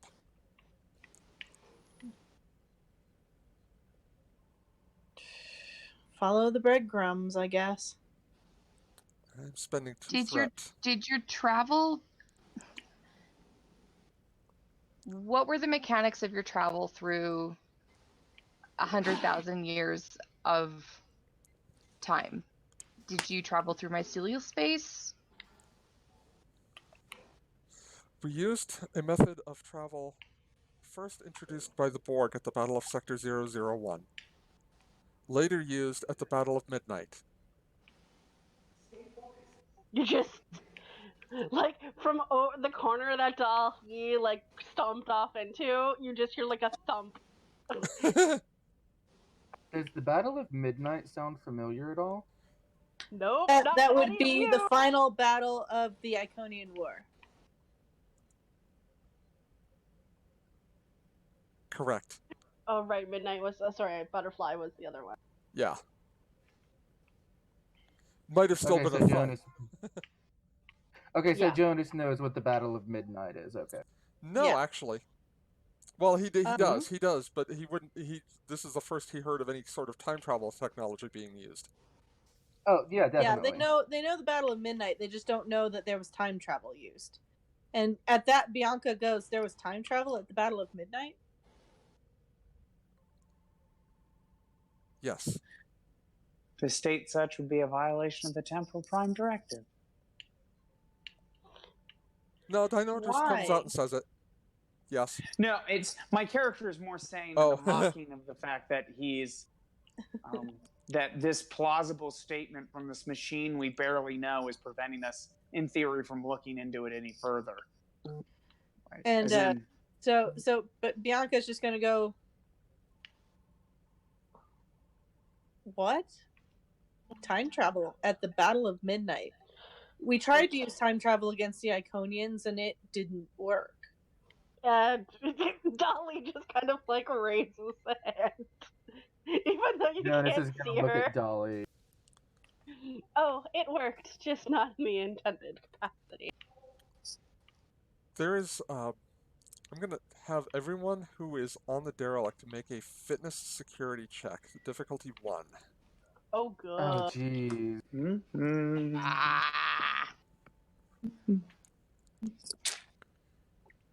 I'm actually pretty fit, so I will take that. Is it possible to use my attunement focus here? No, not for the fitness security one. No. Would, Dang, okay. would survival come into play for this? Hand-to-hand combat, maybe? Hand-to-hand combat, yes. Survival, Well, yes. I gotta look up a. I think it's. I gotta look up one thing. Nope. I'm hitting the floor or something's falling on me. Alright. That is so unfair. I have like max fitness and security. What? You got one success. You got the difficulty. It's all good. I will let you land on me, Jonas. I will be a soft place to land. Alright, well, I succeed, but my martial arts does not help me in this. It only helps me hurt it more, whatever it is. Give me just a moment here. Ouch, a 15 and an 18. Okay.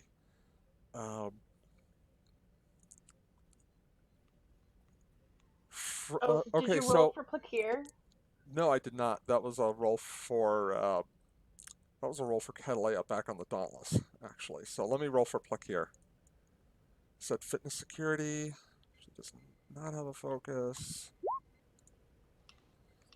Okay, everyone but the pilot. Everyone but the pilot manages to stay on their feet as the ground just lurches out from underneath you all.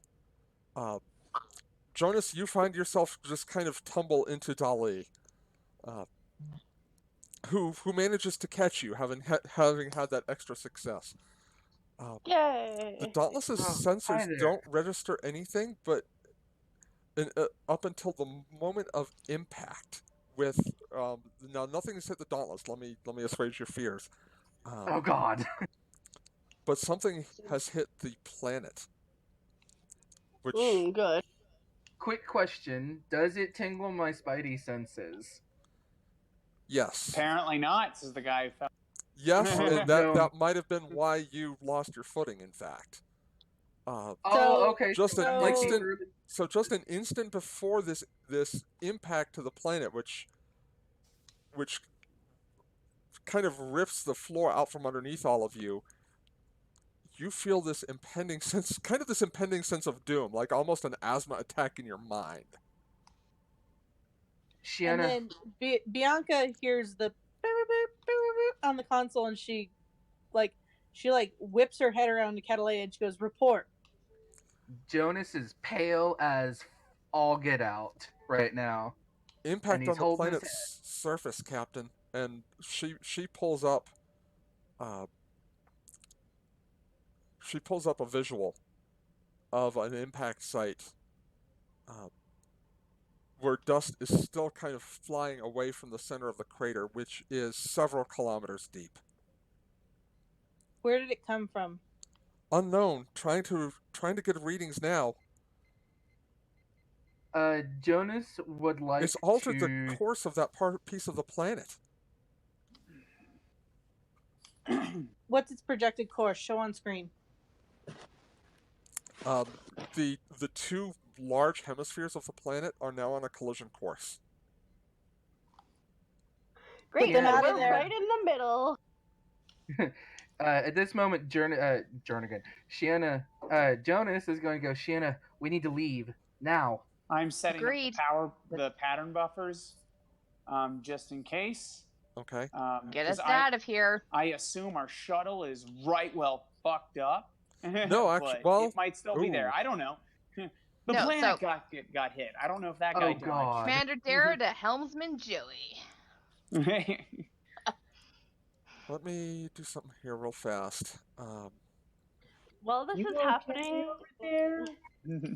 can I assist Plakir with downloading as much information as Yes.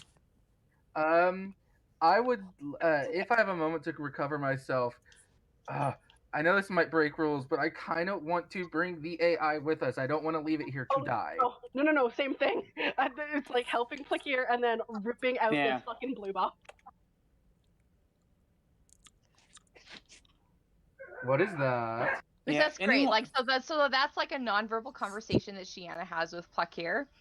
Like If anyone starts to in any way taking the AI on the base of this temporal prime directive, I will call that into doubt. But let me know if anyone actually says that. Says what now? If anyone actually says, "Oh, we can't take this because it violates the temporal prime directive," I've got a line locked and loaded for that. No one has said it yet. No, so Yeah. basically the nonverbal conversation between Shiana and Plakir was like, go get the AI. Jonas is already heading to where the blue box was indicated. Okay, so the two of you are working together on it. I'm actually going to suggest that that Jonas take the lead on getting the AI out, because this is going to be an engineering task. That's fine. Okay. Okay. It's going to be control I'm here engineering. for any organic or biomimetic something. It's going to be control engineering. Difficulty is going to be 4. I'm going to burn a value for this. Okay. I'm going to use family is not always dictated by blood, or I am the calm in the storm. Either one of those I think would apply. So that'll give you 2 successes. Plakir will assist. It's going to be control engineering for her as well. Okay, would my ancient technology focus come into play here? Yes. Okay, and I would like to grab a dice from Momentum. Okay. And no, the puppy does not get an assist. Sorry, they know their mom's home, but they're just barking at the door for her.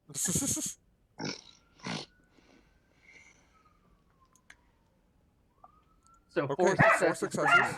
Let me roll here for Plakir. That's 5 successes. You guys get the momentum back. The hologram shimmers out as you guys start removing the blue box, and any protest that was on the AI lips just kind of dies as the hologram fades. She can argue later. Bianca, you do register a sense of displeasure from the AI as it's being removed. Just nobody the likes fact being that, removed, so. Well, just from the sense that, okay, hey, I told you guys not to remove me, and you're removing me. What the fuck? We're saving your life. Such as it were. Look, the Borg has a lot of feelings towards artificial intelligence. Okay, so you mentioned, Rye, that you were setting up the pattern enhancers? Yes, just in case. Either way, even if Ensign and Joey's alive, because we did just get sideswiped by something. Yes. Might have thrown off. And you guys don't know what quite yet. Yeah, that sounds like that might have fucked up our sensors just a tiny bit, or at least worth the 5 minutes of effort from me. So yeah, I'm gonna set that up so that we can be beamed off by whoever needs to be. Okay. The bad news is the level did take a structure breach. The good news is that the structure breach did not kill Ensign Jimmy. Oh, Yay, okay. Ensign Joey's not dead. Yay. Cool. I'm still gonna set it up just in case something Now, so Yeah, if I get and transported in the middle of setting it up, I'll, that's something yeah. I feel In worth fact, doing my time. we'll have Ensign Jimmy contact you guys and be like, level 2 away team, stand by for emergency transport. We'll await the commander's affirmative to be beamed over. Transport on my mark. Oh, hi, Mark. Okay. You guys are very quickly wrapping up. Is there anything else that you want to do before you beam out? Nope, just make sure we got as much tech as we could, as much info as we could. I mean, you're taking the blue box with you, and that's pretty much the repository. Then we good. Let's go. All right. So you guys beam back onto the level, and notice that it's taken some damage from looks like from a collision with the planet's surface, or with not the planet's surface, but the surface of the interior of the planet. Like this, and it is. Hey Don, Hey, yeah, what's up? wouldn't a breach to structure destroy the level? No, it's scale 2. Oh, okay. It ain't happy. Yeah. All right, Jonas, get us back to Dauntless. I'm sorry. Actually, there's not enough damage to breach it. I take that back because it has a blade of armor. Oh my god. There we go. Okay, so I mean, there's some sparking panels and the shields are at 50%, but it's still in one piece. So Jonas is gonna get in and he's gonna signal for Ensign Joey to go to the secondary helm position while he takes over main. And yeah, he gets out of your way without any trouble. No questions asked. He knows who the helm officer is. I want everybody strapped in and ready to go in 1 second. I'm not sure if that's enough time to strap in, but I'm ready. Right when you say that is about when he guns the engines. Oh yes, I'm not waiting. I will not awkwardly fall in century.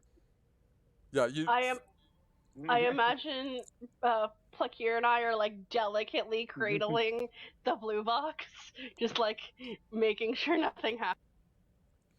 And Shanna totally doesn't fall at all. I would like to, if it's still applicable, I would like to follow our predestinationed escape route. If not, I will make a new roll to make a new escape route. It is going to be an evasive action roll.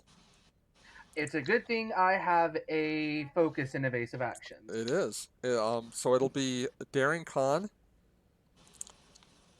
with Engines Con for the level. And it is going to be difficulty 3. And that's down from 4 because of your familiarity with the Carina Nebula and the fact that you kind of planned for this in advance, at least as much as you could before I smacked the planet with an asteroid. This might be a weird thought, and you can say no.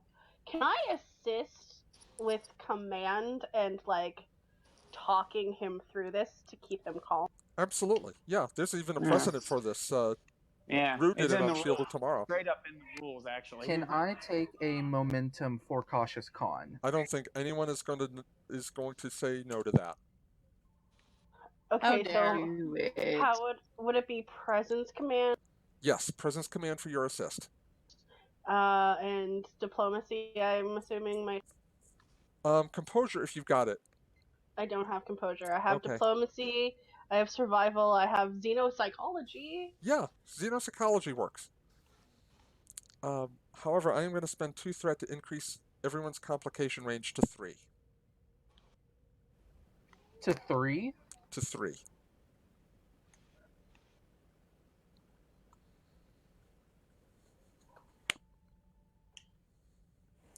If that's the case, do people mind if I grab 2 more momentum for 1 more die? Nope, go for it. Sounds to me like that or crack. I will take the hit to my sensor. Yeah, so I'm just gonna 4 I'm just gonna successes. like tell him like, like you got this kind of like Yeah. Okay, go ahead and make your assist roll. yes. Nice. 6 successes and level engines con.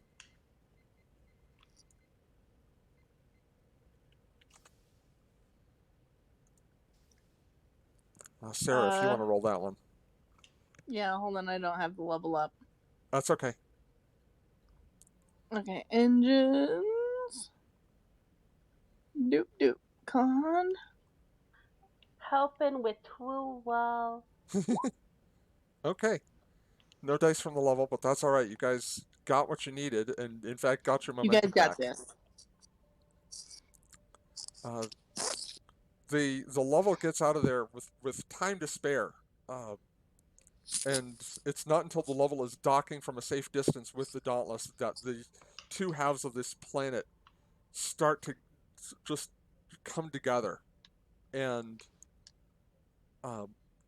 Catalea starts getting sensor readings, but you guys can kind of see parts of the surface, particularly where that piece of the derelict was, are becoming remolten from the impact, just from the sheer pressure of trillions of tons of rock coming together. Like a grilled cheese sandwich being smashed together. Or one How- giant planetary s'more. How bad are Jonas's spider senses going off right now? Well, now they're not going off at all. Okay. Don't worry about it. Everything's fine. He is completely and utterly focused on Once getting we're us back to the ship. once we're back on Dauntless, Mm-hmm. like I want to see if anybody got any readings on something that might have looked like an asteroid emerging from a wormhole. So, Rye, would you like to make a science scan? Yeah, that sounds very important. Yeah.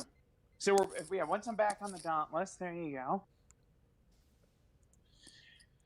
I assume that's a reason science check. It is. All right. This sounds important. I'm going to spend a point of momentum. Okay. And the Dauntless will assist with sensor science. Gotcha. There you go. I've got 2. All right. I'm just going to make the difficulty 3. So, Shiana, if you want to assist, you can do so with reason security. You're gonna need Will it because I didn't do. get anything.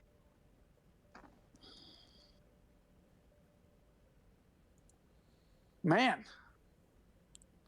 Here. Oh. Okay.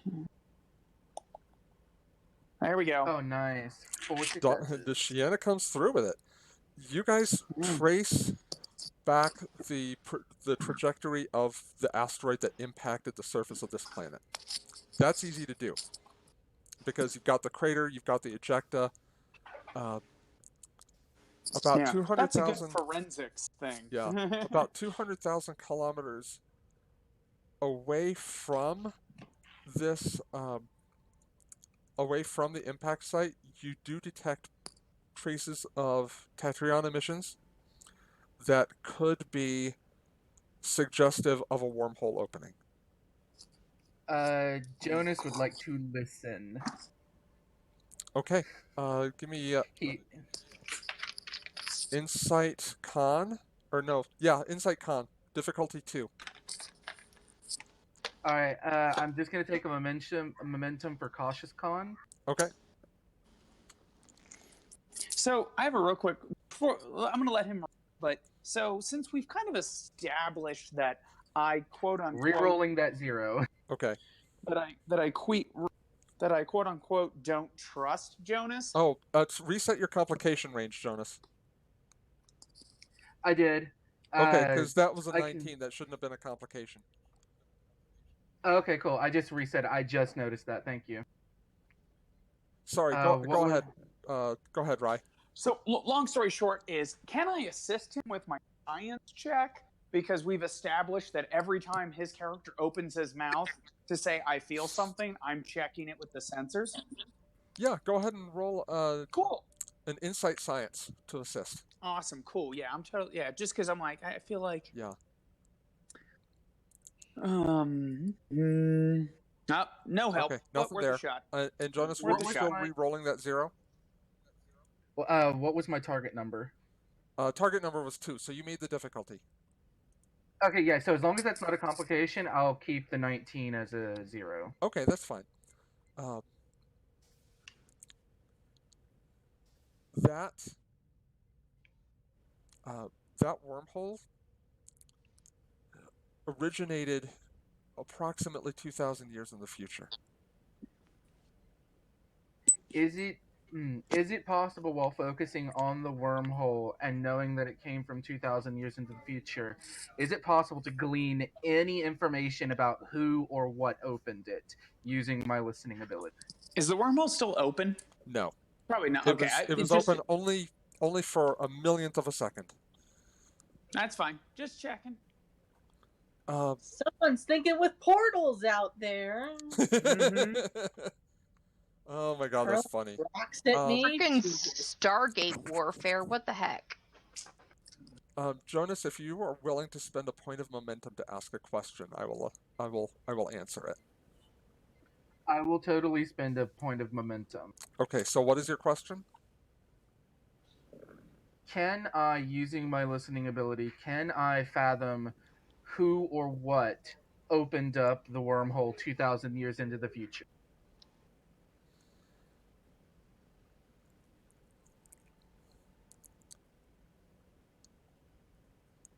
Yes, but if I take stress from doing this, if I get knocked unconscious, I will do it.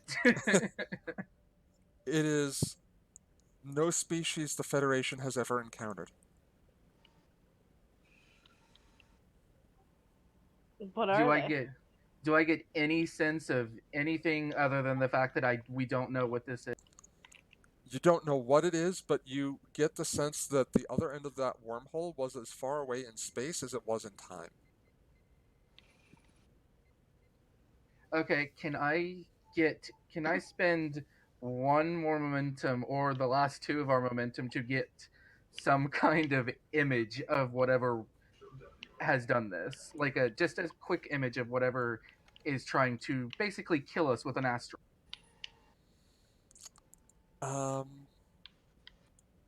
Possibly. Give me just a moment. Okay. And like I said, As if Jonas, I have to fall, bleeds from his nose. Exactly. If I have to bleed from my nose and eyes, or fall unconscious, or go into a coma, I'll do it for this information. Why do you do this to me? Because I know you'll save me.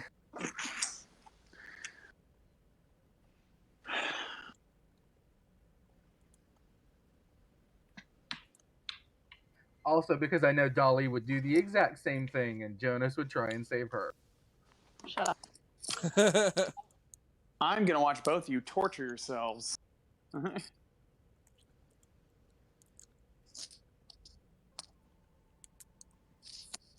Okay, I don't know how well this is going to work, but we're going to try it anyway.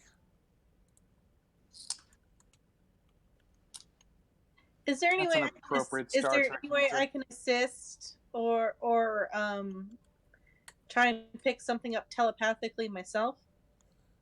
Telepathically, no, there's nothing left there. Like, there's no connection to the wormhole. Jonas, I posted a link in the Discord, and that's... Oh, boy. That's the image that comes to your mind.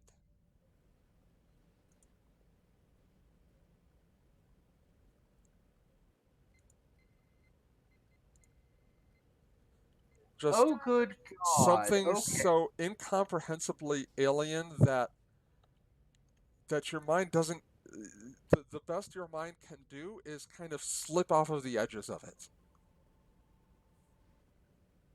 What about, can I see what he's seeing and maybe try to make sense of it? Give me a presence command roll. Difficulty. Okay. Difficulty, I'm going to make 3 here. I would love for Jonas to fall unconscious from this. Y'all are such masochists. I am going to use a value. Okay. What value are you calling upon? I'm going to say trust your instincts. Okay. Um, So you'll have 2 successes going in. Difficulty I said was 3. mm-hmm. And then Your will my composure composure focus focus apply? definitely applies here. Okay.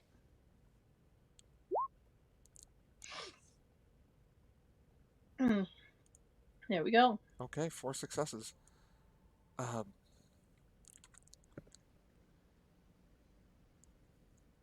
Just like with Jonas, it's unlike anything that you've seen or that your mind can really comprehend.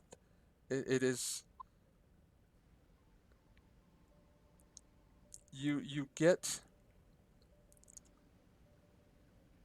get one word from it. And that's the word skinia. SK apostrophe, because there's always apostrophes in alien names. NIA.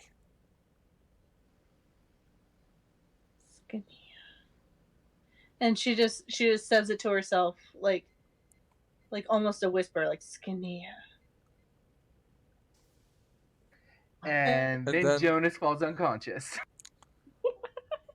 And I immediately run over.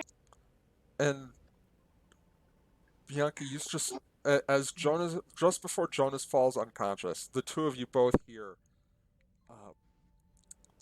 just it starts out almost as a whisper, but just before Jonas goes unconscious, the noise is unbearable. It's a screech like nothing that has ever lived. Uh, and you find yourself almost passing out, but the noise dissipates when Jonas falls out. And that is where we're going to end the episode. Ah! Okay.